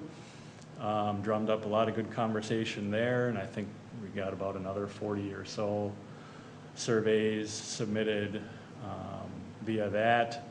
And then we also did it through social media on Facebook. I believe there was over 2,000 visits for people looking at the concepts. And then there was a link to take another kind of an online survey where we got about another 100 surveys submitted through there. And then lastly, through our Parks and Rec department, we hosted our Bark in the Park event down at Fireman's Park. Beautiful night, a lot of people came out. It was really fun to see all the dogs of various sizes and breeds having a good time. But we use that as another opportunity to talk about the Lions Park site and gather feedback, and got several more surveys there. So from there, at the June Park Board meeting, it was kind of our chance to kind of regroup and just see how things are going, review the community feedback, which I'm going to share with you in a bit, and just kind of get a little direction from the Park Board. And out of that, they felt confident that the support was very positive, and directed staff to continue pursuing this project. So that's where we spent some time getting cost estimates put together for me to then go back to the Park Board just earlier in this month to kind of present the proposal to them. And out of that Park Board meeting is where they made their recommendation to you, and it was unanimous in favor amongst them. So just to review the community feedback, you know, we had a variety of ways to get some surveys out there. I think we ended up with over 200 responses. And just to kind of recap some of those highlights, 96% were in favor of an off-leash dog area. Of those, 90% owned a dog. 32% of them owned dogs that weighed less than 25 pounds or less. What percent was that? 32. 32. So that'll come into play in a little bit. 61% currently use other off-leash dog areas around the area. And then as far as where people, kind of proximity to the park, 16% lived within blocks of the site we're proposing. 45% lived within a half a mile to 2 miles. 29% 2 to 5 miles, and 10% greater than 5 miles. So interestingly enough, about 60% are kind of within that 2 mile range of the off-leash dog area. So it's good to know that 96% of those were in favor of the dog park. We also provided sections for people to just provide open comment. It's kind of hard to put a statistic on that, but tons of positivity and support around this project. The common themes there that people indicated are that the dogs can run free and socialize. People are able to meet other dog owners. They like that it's close to home. It's a safe place for dogs to play, and it's just a great addition to the area. But like all projects, there's always some concerns we got to work through, and people definitely did share some concerns. Out of the 200 plus surveys, 51 surveys had a concern on them. So only about 25% of the people actually submitted a concern, but we found that there was essentially common themes with the people's concerns out of the 51 that were indicated. And I would have to say most of these are probably similar concerns that all other dog parks kind of getting proposed would be innate that people would have. But I also feel that we're addressing them in a good manner as well. So the first couple are a little bit more just human behavior, and that would be dog owners cleaning up after their dogs. So obviously that's very important with a project like this. We're going to be providing doggy bags at the site. Ideally, we want to make it convenient for people to be able to do that, but we've also found that there's kind of a group of people that will start taking ownership of that park that are regular users, and we count on them kind of holding each other accountable to keeping the park picked up and well.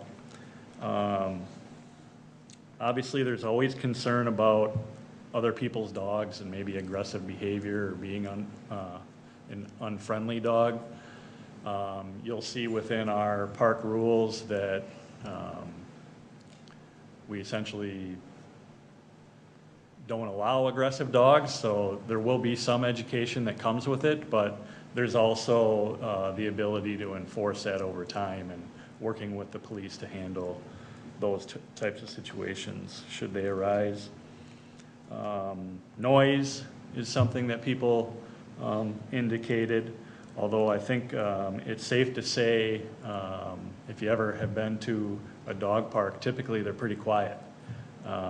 You assume just dogs bark all the time, but we've found that within a dog park setting, they're happy, they're having fun, they're playing, they're not necessarily protecting a territory. Smell would be another thing that came about. Did a little bit of research there, and it actually has more to do with urine more than number two. And so the good thing we have going with this site, and talking with Brian, is of all the places in Chaska that are primarily clay, this site is actually a very sand-based site. So that really plays to our favor from that perspective, in that that urine should be absorbed into the ground much easier. We can also get creative and place a fire hydrant and try to control where dogs go the best we can, and strategically place some absorbent material. And then lastly, traffic and parking are considerations that people have. And one thing that we anticipate is, while there will probably be some good activity when it opens, just because it'll be new, over time, we don't really anticipate this to be a major destination off-leash dog area. The reality is, over the last several years, a lot of other dog parks have come on board. We see this as more of a community-based amenity. People that will walk to it or be kind of coming from Chaska, they're nearby communities. When people want to take their dogs out, they kind of want convenience, and so I don't really see people driving a major distance and infiltrating this neighborhood.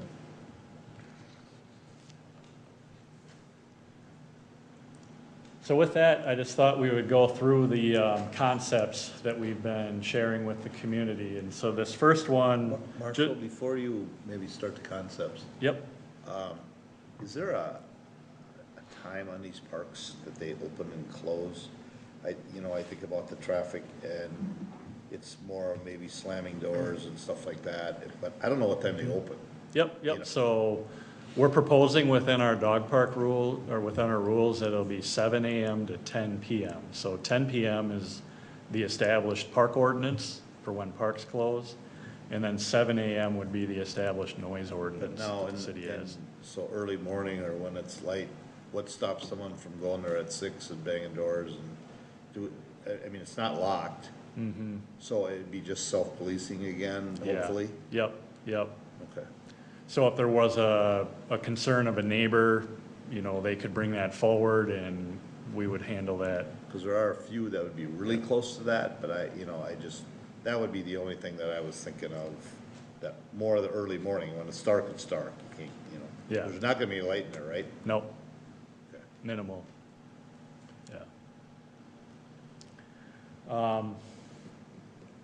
Yeah. So this concept just kind of depicts the site and where it's at. So it's in that southeastern portion of Lions Park, right off of Reveau Road, south of Engler. One of the goals with looking at sites all along had been to find a central location for the dog park, which is a great goal to have, but it's a challenge to find that perfect site where you're not going to necessarily be up against a residential area.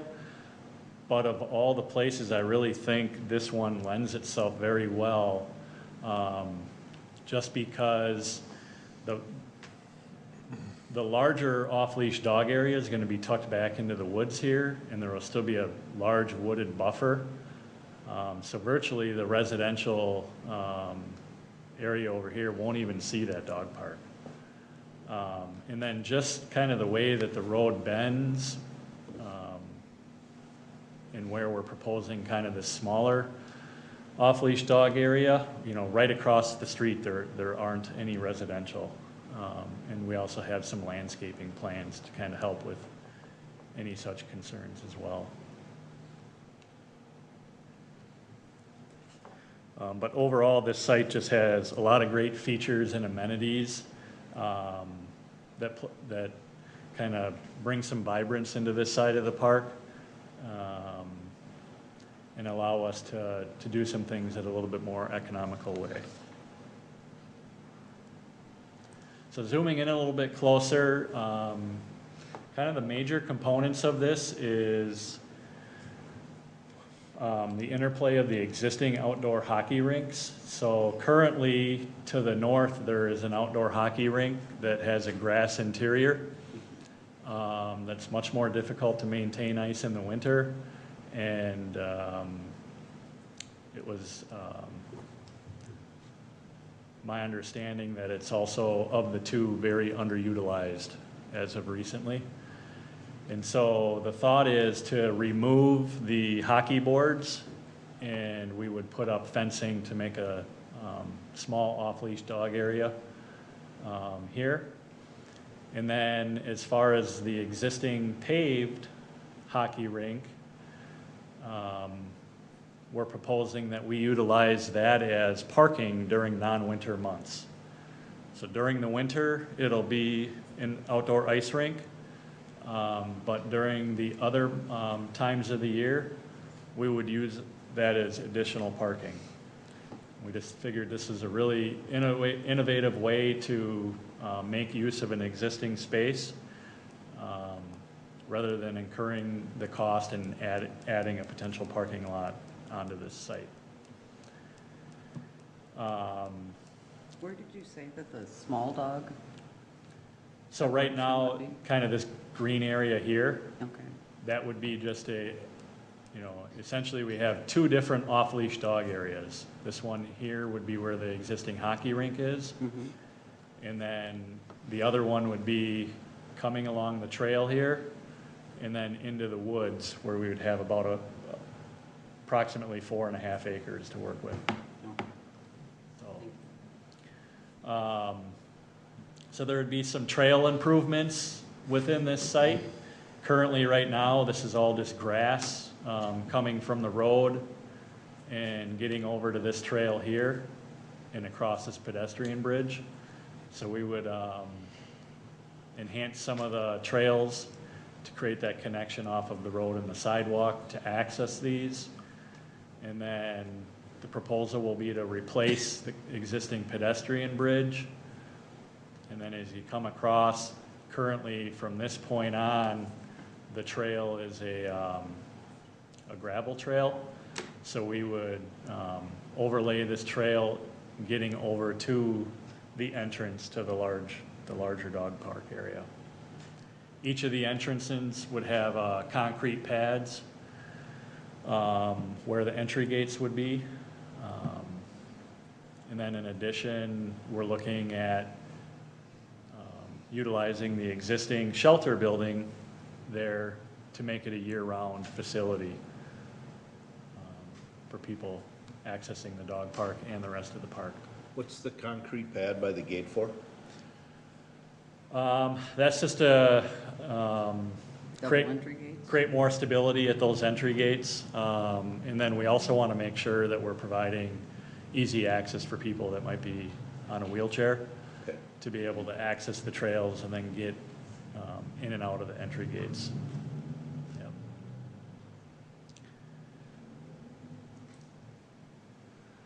Yep. So kind of zooming in on this area a little bit more, you can see the there's a proposal for a curb bump out, and that's essentially just to calm the traffic coming through that area, knowing that there'd be more people visiting and people could potentially be getting their dogs in and out of their cars. It also provides just a nice entry point into this side of the park. the current concept here shows a location for a drinking fountain and dog wash station. After looking at the site further, we're going to want to incorporate it, but not necessarily up against the building here. We're actually going to locate it closer to the entry gate of the dog park. That way, people that might just be coming to the park and not utilizing the off-leash dog area aren't necessarily interfering with people washing their dogs and when they just want to access the bathroom or whatnot. Kind of a gathering area between the two, kind of the existing rink and the proposed off-leash dog area for a picnic area, table and chairs, nice shaded trees for people to gather. And then as far as this off-leash dog area goes, it'll be the smaller of the two, obviously, and it's going to be more of that open grassy site. And one of the things that we're proposing is that we look at these two different areas as two different experiences, rather than defining them based on size of dog. So essentially, we're going to have a larger, more wooded, natural dog park experience, and then more of just a smaller, grassy, open type experience. One thing we've found visiting other dog parks where they have identified a certain area for small dogs is they've typically defined them as 25 pounds or less. And so that's where we gathered the survey data, and it was interesting to find that it's a small percentage of people that even own small dogs. But what it ultimately comes down to, we feel, is it's more about the behavior of the dogs rather than the size of dogs. And certain dogs are just breeded to be more in the woods or more in the open, or vice versa.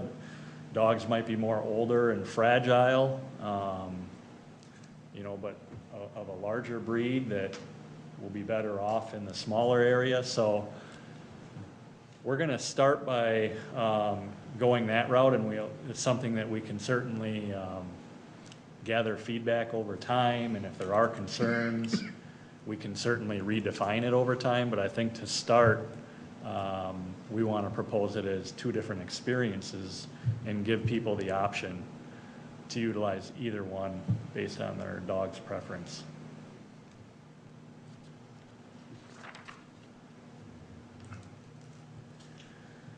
So this depicts that larger wooded area. So as of now, you'd come in, the entry gate would be located right here, and there's a really nice open area that's going to lend itself nicely to kind of that entry point and create an openness. And then from here, people will be able to venture in throughout the woods. Brian Jung and his crew will go in, and right now it's pretty gnarly looking, but once we remove a lot of that buckthorn and dead trees and whatnot, I think it's going to really open that area up and lend itself really nicely for more of that natural trail environment for dogs and their owners. This concept depicts some of the amenities that will be in play. So we'll have the designated doggy bag stations and trash receptacles within both of the fenced areas. We're going to utilize some picnic benches that are already that we already have in inventory within the Parks Department to position within the off-leash dog areas.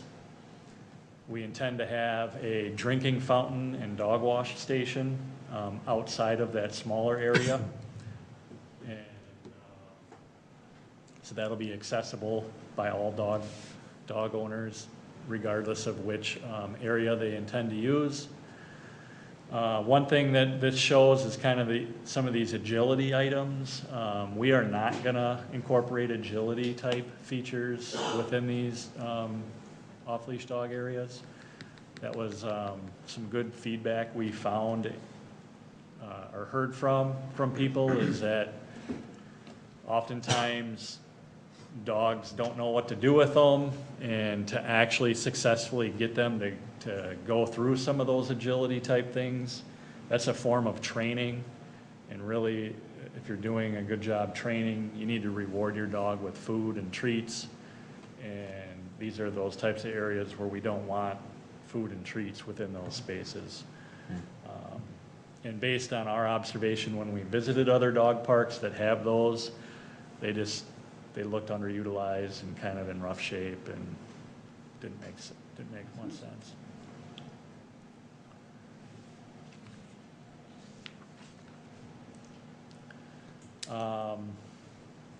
So then the current pedestrian bridge is slated for replacement. Right now, it's a compared to this picture, it's a more narrow bridge. So we're gonna implement a bridge that you would see kind of out in the ravine system, similar to that, which will provide much more of a suitable walkway for multiple dog owners going back and forth and other park goers. And then there's going to be some significant upgrades to the park shelter building. So with that, we intend on replacing all of the doors, all of the door frames, all of the locks on the doors, all new lighting. So the interior lighting around the soffit. We'll have motion lights outside of the doors going into the restrooms. All new paint on the interior to really brighten it up. And then all new, we're gonna resurface the flooring, put the epoxy on there and make it nice. So it's gonna be a nice upgrade for people to utilize that park shelter building throughout the entire year rather than just the winter months that it's currently being used. What would be the use for the summer months, I guess? I'm not sure why people bringing their dogs would be using the shelter. The purpose is to use the outdoors. restrooms. Just to use the restrooms Just primarily. Okay. Yeah.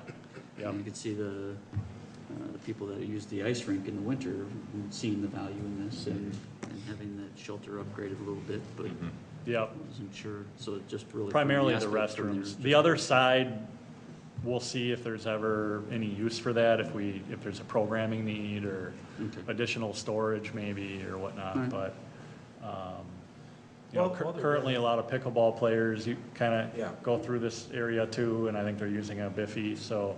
While they're doing that type of work, I mean, would there be any efficiencies to look at upgrading the other shelter down in Lions Park?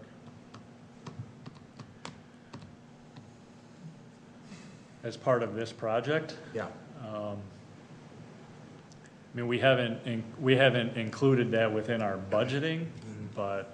I just we can wondered, if you're gonna certainly- have people doing that work, if you had two projects at the same time, relative in the same area, if that's something that. But similar contractor and they're on site. Similar yeah. contractor, Yep. They're down there, if we could, it's just a thought, I know that's just something that has Yeah, been dogging us talking for a long about, time. Shelter within Lions Park itself, right? Yeah. And so, yeah. there's Sometimes always it's been cheaper some- when they're mobilized out Yeah. there anyway. Just a thought. Yeah.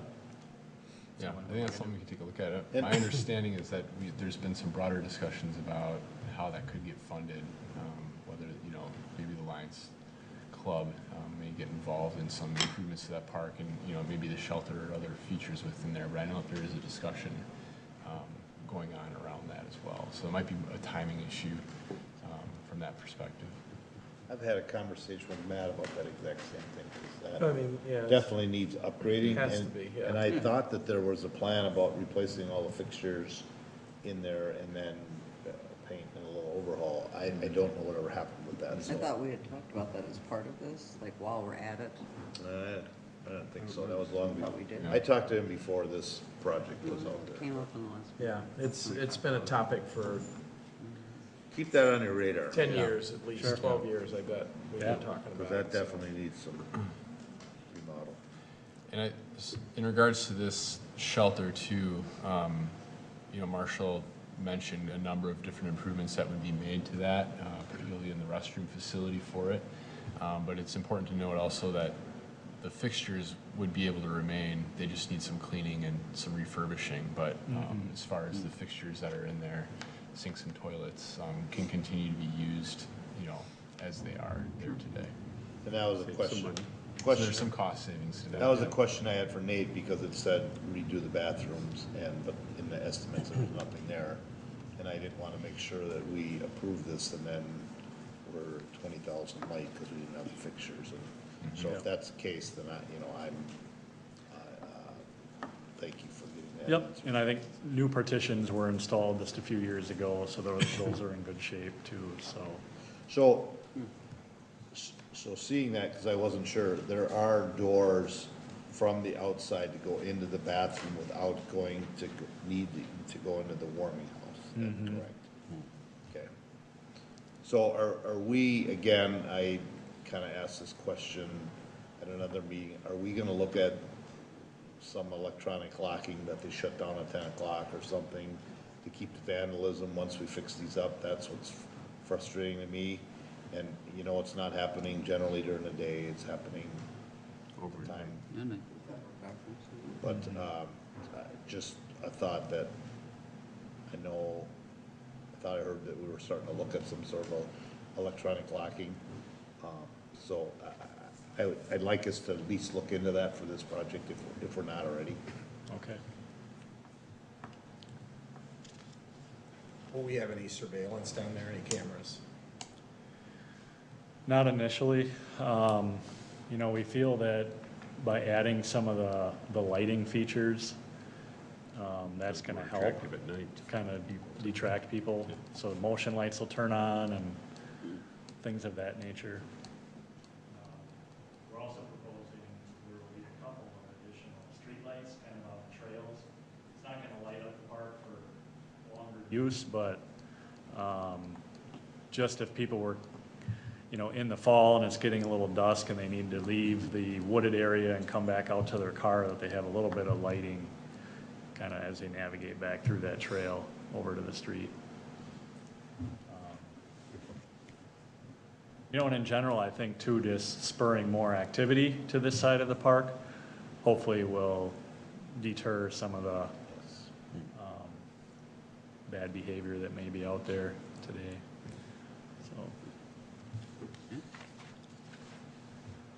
All right, and then landscaping plans.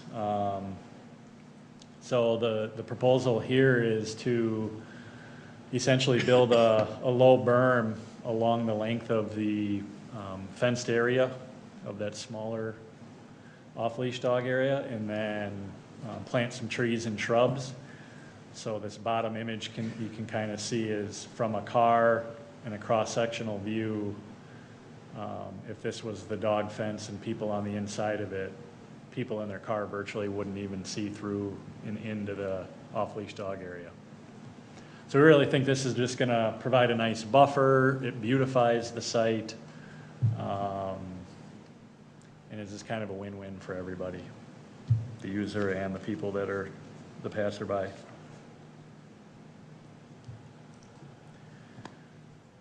All right, the rules that we proposed. So this was really a culmination of a lot of research amongst other dog parks and the various rules that others have in place. None of them on here are new or different. It's kind of borrowing from things that have been working elsewhere, but putting our own twist on them as well. Tried to have a little fun with it by making some rules for the owners and some for the dogs. Here's where also we met with Officer Janke and one of her staff. We really wanted to make sure that we were in line with city ordinance, but also putting out rules that they felt comfortable enforcing. And the general goal here was to keep the rules, we want to create a safe a safe environment from everybody, but we want it flexible enough for people to use it, and maybe a little less definitive to where it's gonna create more enforcement type calls, if that makes sense. It's not gonna be fee-based, so this is truly an amenity to the public. The biggie will be the rabies. That is definitely a requirement of all dog owners, and no matter where you go to get your dog rabies, that veterinary will provide a rabies tag to indicate. So that's gonna be the indicator. One thing we've learned is that not all cities require dog licensing, so we really can't necessarily require that if people were visiting from a city such as that. However, it's important for Chaska residents to know that that is an ordinance. So Chaska residents are always required to have their dog licensed. Is part of the licensing process with the city, do they verify current vaccinations? Yes. So Chaska dogs, you would know they're current, but a visiting dog, you wouldn't, I suppose. Exactly. So that's where we're kind of leaning on the rabies is the requirement. Yep. Sure. But other than that, most of the other rules are pretty straightforward. So I have a question while we're on the Yep. rules page. One of the concerns I had was going from the large area to the smaller area. Are both of those off leash, by the way? Both of those areas? The areas are off leash, however, as soon as you exit the areas, you're required to have your dog And that's on one of my leash. concerns, because we have an existing trail running through the middle, and I'd hate to have somebody on a bike get knocked over by a dog that's off leash, so. Exactly, That's yep. all right, people are on the trails right now with their dogs off leash all the time. Oh, I We come know. across that I quite a see bit. it all the and, time. Yep. Yep, and we It's may just the want way to it is. strategically even place a sign Good, kind of yeah. leading up that trail to remind people, Okay. you know, that their dogs need to be on Dogs leash. ahead? Yeah, Okay. yeah, exactly. Okay. Safe Just a crossing. sign to remind people to put their leash Yeah. back on the dog once they Exactly. I exit. think that's gonna be necessary for sure. Yep, Okay, yep. thank you. All right. So as far as cost estimate, given that the site already had a lot of great amenities for us to work with, we feel that this is a really cost-effective way to implement an off-leash dog area here in Chaska. And I think the other thing we can feel good about is some of these improvements are going to benefit all users of the park, not just the dog owners. So based on our cost estimates, in your packet, you received a little bit more of the detail. But the majority of it would come out of the park dedication fund. And then that 42,000 designated via CIP would just be the cost of the bridge replacement. Everything else would come through that park dedication fund. Is this, are we, is this a bid project or is P-Dub doing that? Most of the items can be, You have to, either that or grab that mic right by you. most of the items can be quoted, for the fencing. Okay, I just didn't know if we were doing that, I just, that's all my question is. Certain aspects of this we're doing in-house though? Yes. Okay. Yep. I know city staff will be doing a lot of the concrete, but not all of it. Got cost estimates from a local concrete contractor who's also gonna be doing some work for us elsewhere and giving us very fair pricing. Okay, very good, thank you. So real quick question in the larger area, in the map showing the trails, what's the trail bed made of? Is this wood chip, class 5? What is it gonna be a marked trail? Is it just kind of mowed and just kind of a Yeah. cleared area? It's gonna be, really, it's hard to define right now, just because our plan is to go in, do buckthorn removal, remove any of the hazard trees that are within the area, and then really assess the rest of the trees. So there'll be a lot of wood chips down on the ground. We're hoping we get some sun in there and get some grass to grow. We're gonna our thoughts were initially is we'll let people really dictate if there's gonna be trails in there. There may just be somewhat natural trails that will flow. Okay. I think the trails that are depicted on the concept plans are conceptual. It's not intended to show exactly where routes Yeah. would go. Fair enough. Yeah, just based on where the trees lay out and things like that, I think it'll just kind of naturally come about. Okay.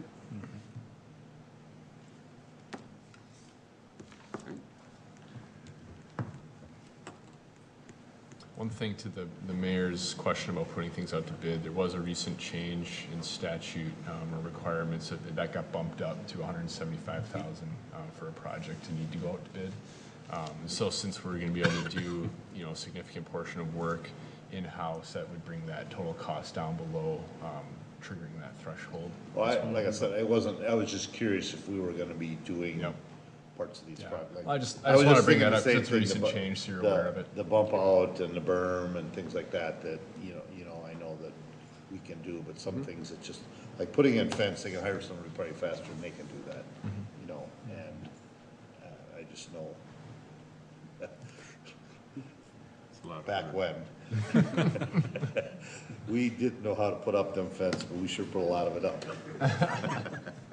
But anyways, all right, good. So yeah, as far as implementation timeline goes, the exciting thing is, should this get approved, we feel we can get a lot of this work done yet this fall, which would just be exciting for the community who's expressed such great support to be able to turn around and potentially have them utilize it yet this fall would be ideal. So at the very least, we would at least get the fenced-in areas built, and then if there is any residual, we'd be able to, focus on maybe some of the landscaping and a few other items next spring, is what we're thinking. But obviously, weather, contractor availability, all that stuff kind of plays into it, but at this point, we feel pretty confident we can get the majority of it done. Yeah, jung availability is also important. Jung availability. And so with that, I would turn it over to you for any discussion and/or questions. So you put that budget, I think was 142 or something. 142, 145. And now that is available through right now, that we have that available, so we're good with that? Yep. Okay. Because I thought we had put some money away for whenever we found that spot, but I didn't know. I just wanted to make sure we were good with that pit part of it. Okay, what else?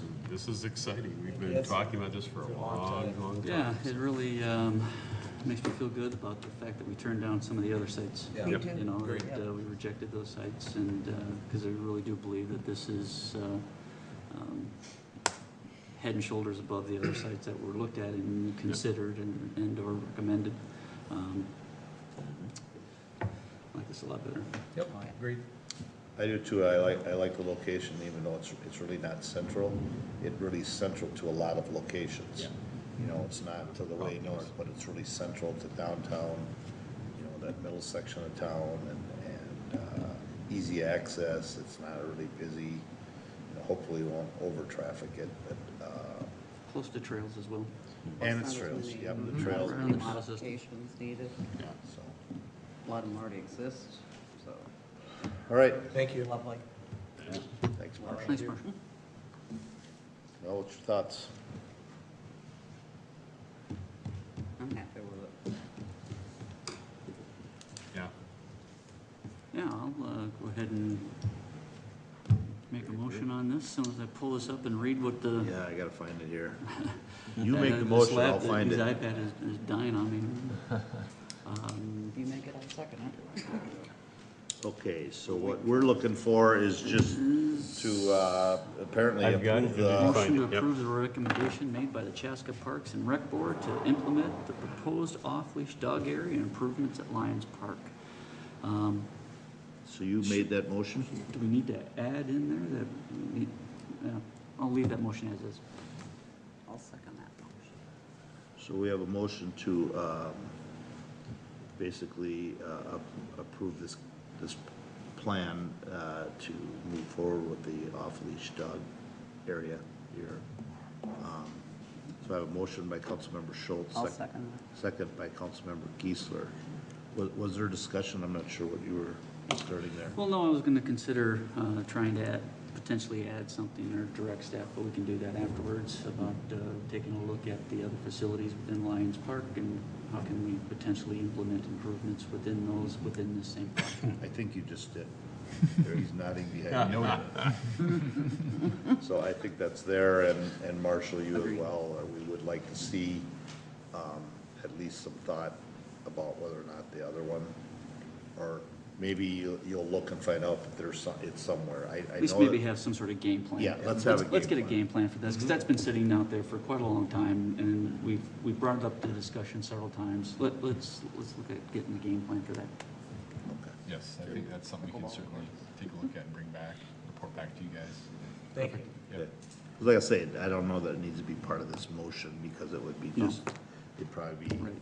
it might come out of different funds, I don't know, but Separate I'd like to direction. just make sure that, just kind of one of them provisions that they at least look into it and get back to us. Correct. And there might be slated for next year, and that's fine, you know, so. All right, any other discussion regarding? Just thank you, by the way, not only for all the staff time that's gone into this over the years, but tongue in cheek, thank you for not calling it the Chaska Canine Center, because people already get confused, CCC, Community Center, Curling Center. We didn't want another CCC, so thank you for that. Okay. And that's it. Also, Only you thanks think to the Park and Rec Board as well. I know the Yeah, Park and Rec. a lot of Board, time's gone into Park it. Commission put a lot of time into this, and I appreciate their efforts and their willingness to take another look at it. And I know there were some challenges when we rejected the other sites that were brought forward, and I know that maybe was, it probably rubbed some people wrong, but like Councilmember Schultz, I believe stated earlier, that I as well am happy that we rejected those sites, because I do believe that this is by far better than the other sites that were chosen. And I get it, we needed to look, and I knew that eventually we'd find that right site, and thanks to staff, and I know that you know who you are, that came up with the idea of that site, and thanks to the park board for being patient, but I think sometimes you gotta be patient and get the right site, and I think that's important. And I think we got the right site here, Oh, I think so. so. And even the other one seemed like it was the right site, but this one is really the right site. The other site It's wasn't great. the right site. I think people are gonna love it. And they're gonna be so happy that we're gonna have dog park. All right, anything else? Let's do it. All right. All in favor signify by saying aye. Aye. Opposed? There, Nicholas, go to sleep. You can go to bed now. Rest easy, my friend. That's right. It's done. You can All right, see you thanks. just did one of these. Thanks to the park board. Thanks for hanging here. Short meeting turned into be a long one already, so. With that, I'm gonna keep moving. We're gonna move on to item number 9, bills. Anyone have any questions or concerns regarding bills? If not, I'd entertain a motion. So moved. Motion by Councilmember Rowe, second by Councilmember Bowe to pay the bills. Discussion. Hearing none. Nate, we call roll? Councilmember Schultz, Yes. Councilmember Bowe, Yes. Councilmember Rowe, Yes. Councilmember Geisler. Yes. Mayor Winchell. Yes. Moves us on to item 10, other business. Councilmember Geisler. Well, we had two very exciting weekends that just passed. And I just wanted to say I have, in the time that I've lived in Chaska, this has to be the best fire and ice event that we had, and by far the best River City Days. And for fire and ice, I just wanted to say that how impressed I was with the turnout, the bands, and the fireworks were outstanding. And we got a lot of comments about, gosh, we wish we could have fireworks down here, because they felt it was, you know, more accessible, and they were so happy with it, but the place was packed. There's always a little bit of a value, or makes them at least seem more impressive when you're standing You're right right underneath. there. They look huge. That's true. Yeah. That's very true. The last couple of years when we started that, I've heard that comment from Yep. several saying they'd like to see the fireworks move around and not just be at McKnight every year, because they like it when they're downtown like that. Okay. Agreed. That's something that we've talked about, and I think the thing that we routinely come back to is what is the site that offers the most visibility? Yeah. Yes, to that's the park? problem down here, just, It's it's a limited It's a visibility. trade-off that occurs with Fireman's Park, so. And parking Well, and and that- access. And actually, for 4th of July, I like the consistency of always having the same park. I don't know, For I me do too. personally, I just like that consistency, but I just think there's a zillion viewing areas from that park where, Yeah. out in Johnson Park or where we're with Yeah. Nate Park. And then, just wanted to say on River City Days, I know there's residents who are a little confused. They think it's a city-run event, and it's not. It started out as a chamber event, but was taken over by a committee of volunteers. And it is a 501c3 nonprofit.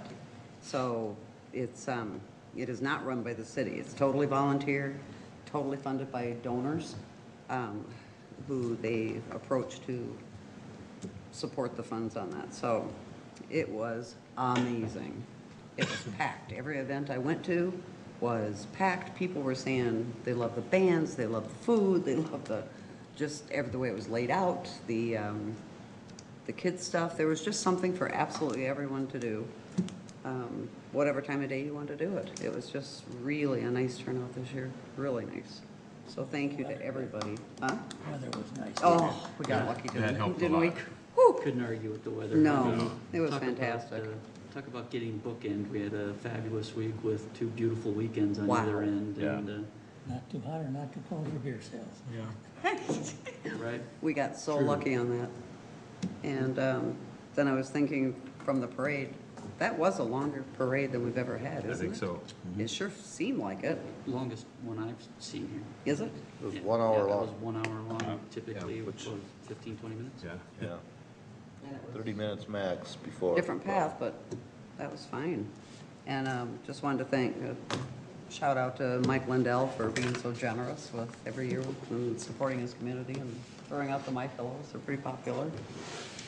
But it was just, the whole event was just so well done and so well organized. And I went to the breakfast before the parade, and I hadn't done that last year, but loved it. It was great.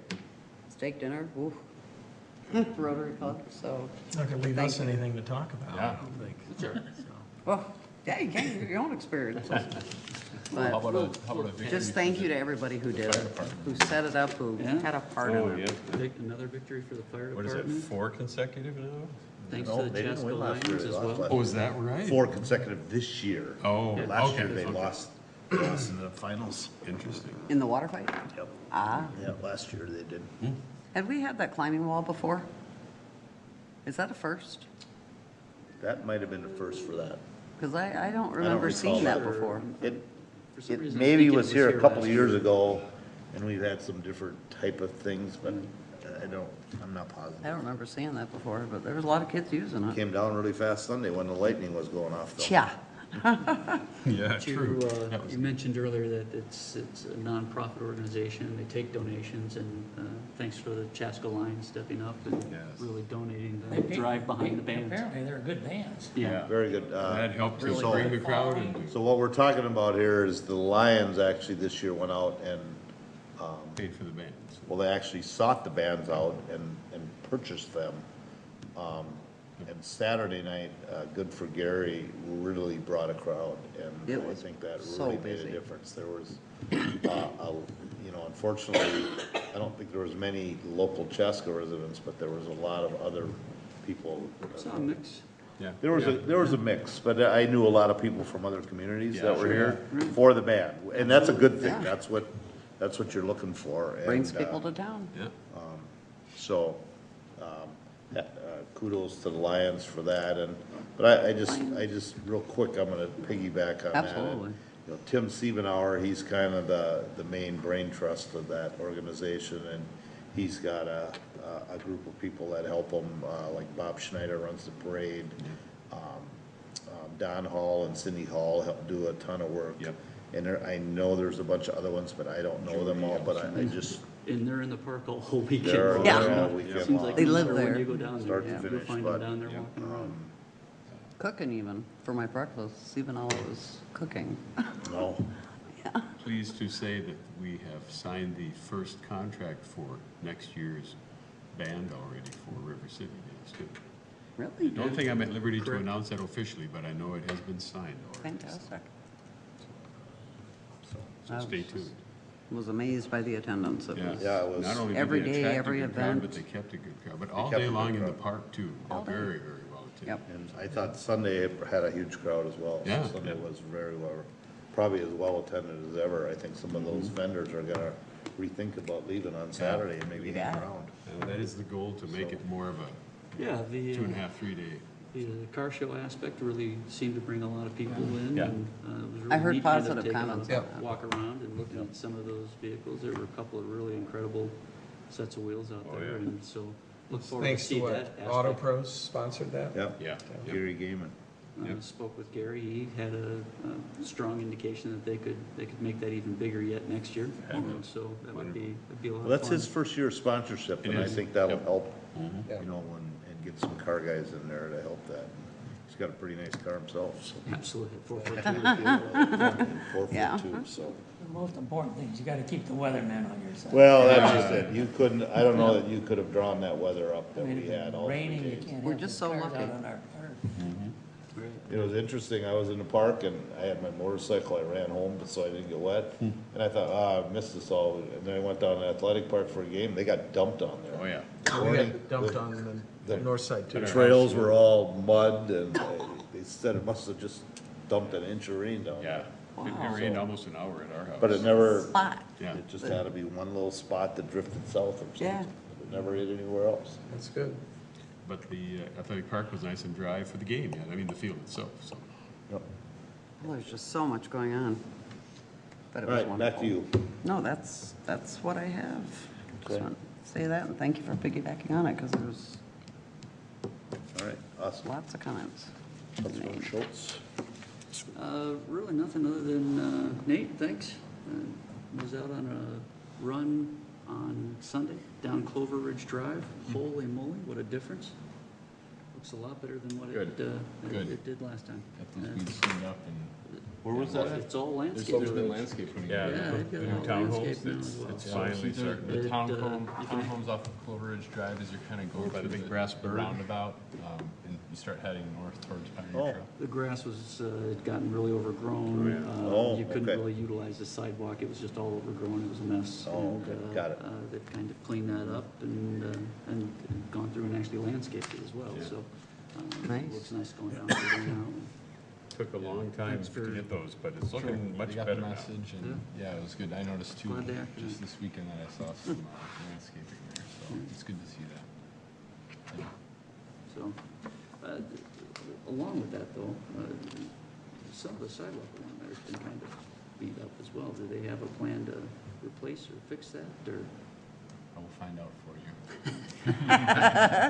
Does that mean it'll be You couldn't fixed tell by how the next broken up it meeting? was before, you know, because of the weeds, but Now that the weeds and the mud The have been weeds are removed, gone, you can see yeah. that. Some of the construction equipment was a little tough.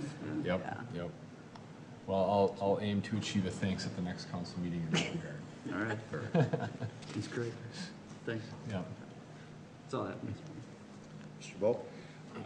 Well, you know, most of it's been covered. River City Days, fantastic. Fire and Ice, fantastic. But I did have one question, and that is, I've had a couple of residents talk to me about Highway 41, and they said that the construction is starting too early in the morning on weekends and running a little too late, and there's been some complaints about the noise with people wanting to either sleep in or enjoy their backyards and that sort of stuff. So, Sure.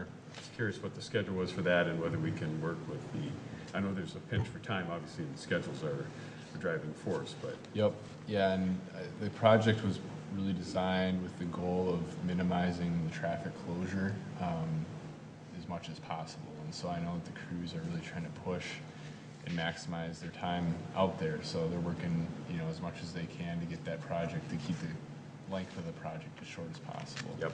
So sometimes that means that, you know, they may be trying to push the limits a little bit on their ability to be outside. I think my recommendation would be, if residents do have concerns, it is a county project, and there is a website for the project specifically. So it would be wise to, you know, look at that or call up the county Public Works Department and just let them know about their concerns. Okay. They've told me that some Saturdays are starting at like 7 a.m. and that does seem mighty early for a weekend. But Yeah, What time? It's 7 a.m. That's our noise ordinance. Yeah, Yeah. I That's think within our noise ordinance. that's probably the crews trying to really maximize their Yeah. ability to take advantage of the sunlight and get out there and That's condense ordinance. the length of the project itself. Okay. So that's what the goal is, and that's what they've been proceeding with. But if residents do have concerns, they can express those to the county. Because Carver County is managing the project. That's correct. That's correct, yep. Okay. What the east half done, everybody's gonna be happy when it is done. Heck Oh, yeah. absolutely. Heck yeah. Yeah. I don't know if it's any consolation, but as a father with a 4-year-old and 2-year-old, I would dream to sleep until 7 o'clock. Yeah. I think they were retired, so, yeah. I understand. I would love to do that too. I think they even mentioned 6:30 once in a while, and that would be kind of early, but. That's getting early. Okay. They also, didn't they miss a day or two with the weather? It slowed Not them too down. many. They seem to be working even when They've it's been been pretty lucky, wet. but Yeah. when There's they're been a some day or pretty two. significant progress out there. If you've driven by anytime recently, you can definitely see the changes going on. But they continue to push and try to get that project done as soon as possible. I think, really with the school year coming upon us too, there's a little more urgency to be able to manage that traffic. Real motivation there to get it done. Very true. But, And last, just mention the Chaska Cubs ended their regular season with a win on Sunday, so that was good, in spite of the rain. And the way it rained at our house, I thought for sure they would cancel the game. Nope, they got her in. It was good. That game really didn't mean anything as far as their playoffs. That was a non-playoff game, true. so. I think they But- start the playoffs this Soon, Tuesday, I believe, is what I heard, so. it gave everyone a chance to finish up the last punch on their free popcorn card and and that sort of thing. So it was well attended, so, and that's all I have. Thank you. Mr. Rowe. Well, just to revisit the parade, because I've been critical of the parade in the past, I just want to thank Bob Snyder, and the group. I think they're really starting to get into the groove on it, and as the mayor and I talked yesterday about it, sometimes these things just take time to build upon themselves, and so I hope each year now we'll just see it, increase and get bigger and better every year, but I thought it was the best. I mean, you remember a few years ago, and when we all kind of went, whoa, and yesterday I think we all went, wow, this is really, It was a wow yesterday, yeah. really done well. So And to pile on that, it's in spite of the fact that a good portion of the parade route was closed because of construction, they still ended up doing a very good. Great. So a couple things. One is, I think I've mentioned this before, but the Kohl's parking lot, when you drive through that parking lot, because I'm a frequent McDonald's user, which is not good, but I am. I love McDonald's, much as Wendy's. But you can tell markedly when you leave the Kohl's property to come back to Hunter Mark Road, it looks terrible. I mean, the weeds are, growing up around everything. And I think I mentioned that before, just that, it'd be nice if they could take a little better care of that part of the property. Want me to mention it for you? I seem to have a little bit more pull because I mentioned Clover's Drive and it happened like in a week. I say that. Like Chris asked. So you will react as quick as you did with that. I'm also. on it. All right, thank you. Talk to the right guy this time. It'll be done by the next meeting. Get right? Oberski out of here. Yeah. Secondly, the Hawk system that's on Chaska Boulevard. We need either education or enforcement down there Okay. right away. I mean, I left Fire and Ice one night, it was still light out, and one of our park and rec staff was that close to getting hit by about a 30-mile-an-hour car. And the guy just went, I'm like, I yelled at him, I'm like, what are you doing? And he, kind of turned around and made a gesture and went on, but then, I stood there for a while and watched, and people were coming and cars were, so my question is this, and I'm just asking, it seemed that the flashing red light threw them off, because I think they see a flashing red, that means stop, and then go on through. Doesn't the So I'm sign wondering even if we need to say have proceed with caution on a flashing solid red? You know what I mean? And then it's either just solid red or it's off. I agree. But there, literally, I was a nervous wreck watching it because cars were going through. Now, of course, that's a very busy time and a lot more activity, but I think it's something we probably should take a look at. Yeah, I think we can take a look at, the timing and the amount of time that's dedicated to those different phases. And, we can even look at how those phases are communicated as well. But I was thinking, like, if I pull up to a stoplight that's out of service and it's flashing red, it'd stop And then go. and then go. So I don't know if that's, Because if you look at the sign on the crossarm, it says that if the intersection is clear, you may proceed through it. Proceed with caution and flashing red. Says it. So Take that sign down. maybe that's, I don't know. yeah, I don't know. We should Stop look on at red, it because it was pretty scary. There was an officer sitting just inside Fireman's Park parking lot, and I went over to him and I said, "Can you please point your car the other direction?" Because I was watching somebody trying to cross, and a car would stop, but the one behind him just zipped around him and could have killed somebody. I just don't know if people know. I don't get it. I don't know how we educate them or what we do with that. I but- think Because if you're dealing with probably people outside of the From out of community. town. as well. It's like roundabouts. Solid red. The Yeah, I was flashing, gonna I say, think, they're is still working on it. confusing.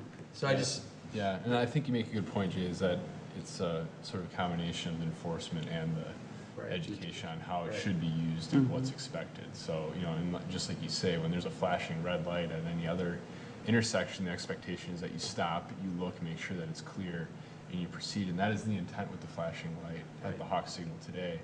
It does transition from the flashing yellow to give the warning for people to slow down, and the flashing red indicating that people should stop and look and make sure that it's clear, and then a solid red, at which point you're supposed to, be stopped regardless of what's in the intersection, and then transitions back again. So Right. I think what we can look at is the amount of time that's dedicated to those things. Is it reasonable to expect that someone can get through, that a pedestrian can get through that in the time that's dedicated?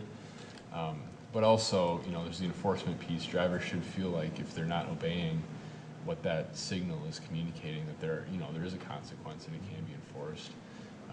But then the communication and the education side of things too. So maybe Kevin and I go out and make a demonstrational video tomorrow or something, and we can get that up. So awesome. That would be sweet. That, those are things I think that we can people need to contribute. figure it out, I think. I brought this concern up to a month or two ago, and it's And we- getting Well, I know, worse. but now as that I more brought it people. up, It'll get Yeah, done now. right. Okay, Yeah. yeah.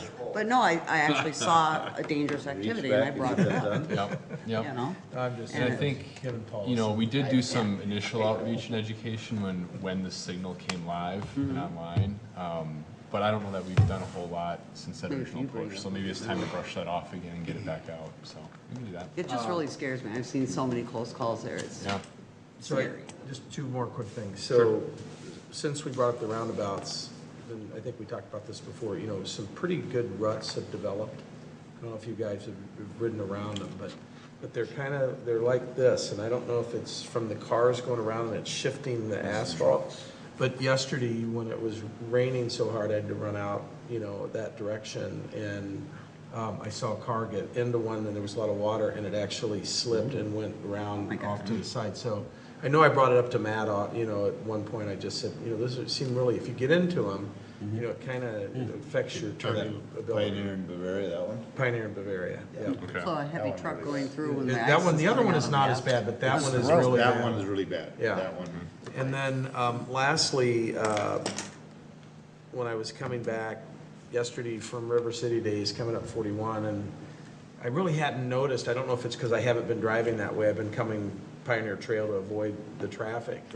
But I looked down 41 there at the new sound wall, and I was like, oh my God. It's there. It is, I mean, I'll wait till the whole project's done, but I was like, boy, it really changed that whole area, and I'm not saying in a positive way, but it is big and it is very noticeable. And now I'm so thankful, to all my friends in Cortina Woods, thank God I told we you didn't that. put one on the other side, because it just would have looked would've felt like a unbelievable, because this, Yeah, it would have been. I don't know if you've seen it, but if you get a chance, go take a look. It is, Mm-hmm. it is a pretty substantial sound wall. It's a lot bigger than I thought. I didn't realize it'd be that big. Yeah, I think you have to go, but there's a couple of them houses that are pretty high. And you have, to make it work, you gotta get up the height. Yeah, it's, And those houses are so close. They're pretty to that. close, too. I'm hoping that, whatever, I don't know what, if they'll dress it up or what they'll do to it, but I was like, wow, that is a substantial change to that area, so. Last I heard, they're painting it pink. Will that help? I have nothing against pink. I didn't say anything against it. They're gonna put beacon lights on top of it for those. They're not painted pink, by the way. I just wanna clarify. Anyhow, that's all I have, Mr. Thinking Mayor. wrong. That's all I got. Sorry. Luke, anything? No, other than I thought I'd let you gentlemen know after 50 years that you were a typical council, that a 9-action item agenda took I know. 2.5 hours, and a 2-action item agenda took 2.5 hours. It's not always the action part, it's the other thing. Yes. It's the inner action, Luke. Okay, Our visitor presentation was a little lengthy. yes, But it was an Not important usually. So well worth it. All right, you done? yes. All right. Nate, anything? Just a few dates that I want to bring up. The August 6th meeting, we do have a work session from starting at 6 o'clock to go through the 2017 financial audit, 6 o'clock? starting at 6 o'clock. Okay. Yep. So you're allowing 1 hour, okay. Yep. Got it. August 6th, starting at 8 o'clock. Sorry, And it's, do you know, off of 4th Street, or, just be getting into the action items at that point, according to Luke's schedule. we'll send the Chaska Fire Department to get you. For Paula. What? Yeah. Oh, yeah, You weren't following our line of no, I wasn't part of it. All right. August 20th. Okay, then. We'll be having a work session 5:30 starting, August 20th, 5:30 start. 2019 budget and tax levy will be the discussion item for that. We're also looking at having, likely August 20th, Peter Leatherman coming in to discuss the results of the community survey. So that wouldn't be a work session, that would be part of the agenda. Okay. For him to present that. So hopefully it's going to be the August 20th date that'll work for him. Single refuge carrier? What? Excuse me? Single refuge carrier what? No. All right, next. Not this year. Yeah, Start we'll something. let Peter Leatherman shed light on Let's look that. at that in 2019, Mark. Sure. Perfect. Chickens. All right. A couple other dates I want to get out in front of you. We can talk that one too. Yeah, chickens. Good idea. No chicken. That's a good idea. All right. August 7th, we have Art Space coming to town to do an open house. that's when? At 7 to 9 at the event center. So Art Space is that group that's coming in to look at potential artist loft type rental units for a few different locations for downtown. This is sort of a project that has spun off a little bit from the City Square West conversation. So they do projects across the country. They've had a lot of success. We want to bring them to Chaska and at least give them an opportunity to look around and see if there's an opportunity here. That was what date? August 7th, Tuesday. Okay. Yep. August 15th. No. I'm sorry, I'm skipping something here. City Square West Task Force, we're going to start reconvening that group. Now that we've had some time we sort of took a break to explore options for the library and what that could look like if it's not on the City Square West block. So we've made some progress that we're going to be able to start reconvening the group now to explore those things.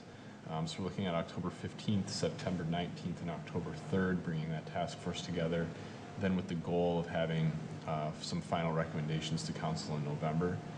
We're also looking at an open house, hopefully sometime around August 22nd. So that would be a more public-facing opportunity for that. The last thing I did want to bring up is you probably saw in headlines on the Chaska Herald that Lakeview Industries is going to be doing a project in Carver. So I did want to touch on that. Just want to let you all know that we did work with them, and we did try to find locations for them and put forward some, I think, innovative approaches to try to make some sites work for them. We looked at the Kelzer site, and we looked at property in the southwest, off of Engler Boulevard. and tried to get them interested in those locations. They were looking for a lot of property. They're doing a very large building.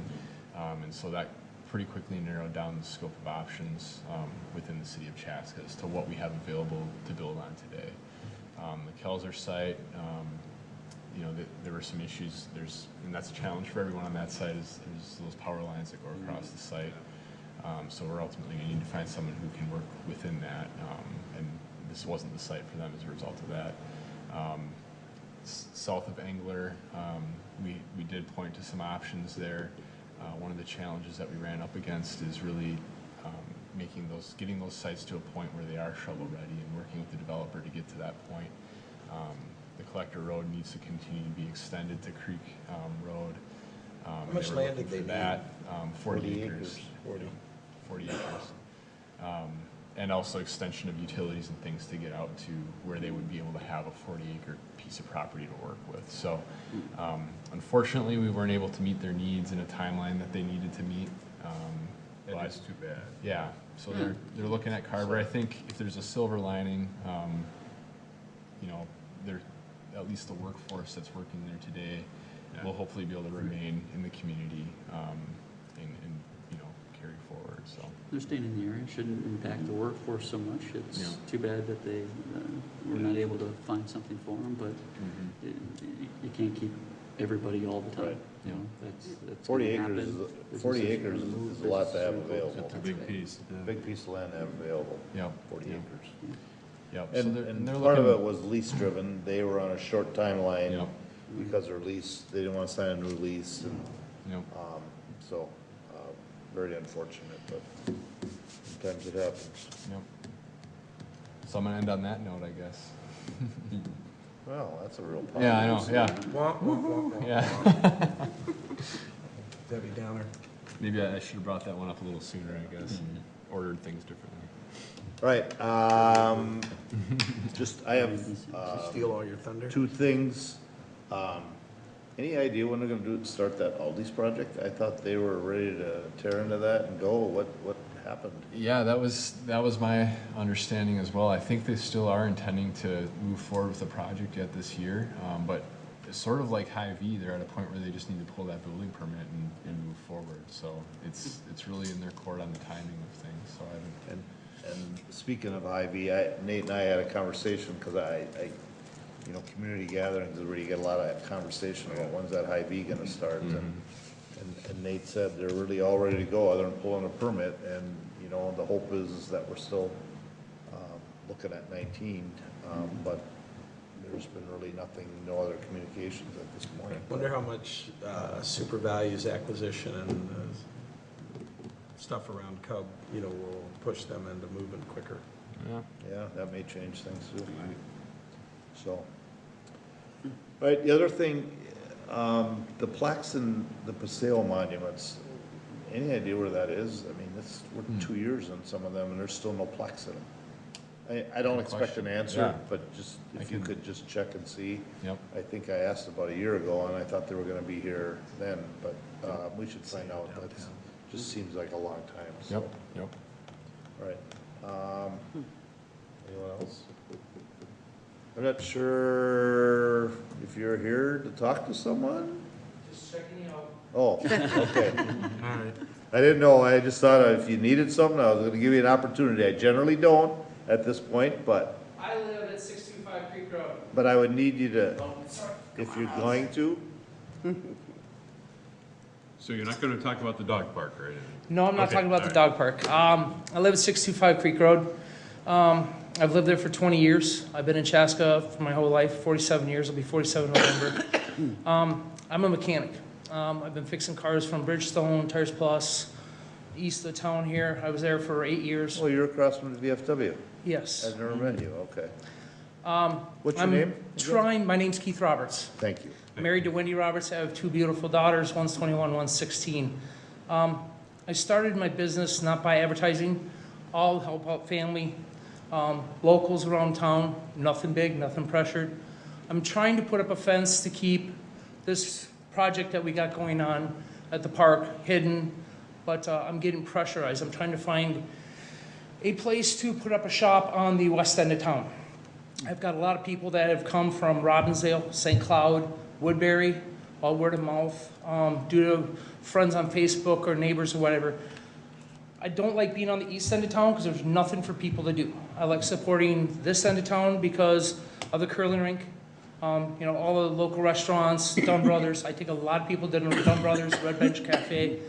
I'm just trying to figure out if there's any possibility of me finding a spot to put up a repair facility on the west end of town. Okay, so here's what I'll give you for advice. Come make an appointment to see Nate. Okay. I didn't know which way to No, go. it's fine. Now, I'm glad that you had the Glad you're opportunity to here. come up Yep. because generally Nate and Matt, who is out now, they know about things that we don't know, Okay. and they would be the right people for you to sit down and have that We have this quite often with somebody either that needs to move or coming to town to say, We're hey, trying to locate a business here. what's available, or Right. what's out there. Because we always know about something or somebody knows something, but come and see him. Okay. Sometime, and the meeting's gonna end in That's about fine. 30 seconds That's- after. You two can I'll maybe wait. have a quick conversation and I can make exchange sure you get my numbers business card before you leave. and, thanks for coming in. No, I I've appreciate heard the your time. name, I know a ton of people that come and have work done there, so, good to finally meet you. I appreciate it. Thanks. All right, thank you. Thank you. All right, I'll move to adjourn. all right. Second. Motion by Councilmember Rose, second by Councilmember Schultz, correct? Yep. Is that who I heard? Yep, that is correct. That's what you heard. To adjourn, all in favor, signify by saying aye.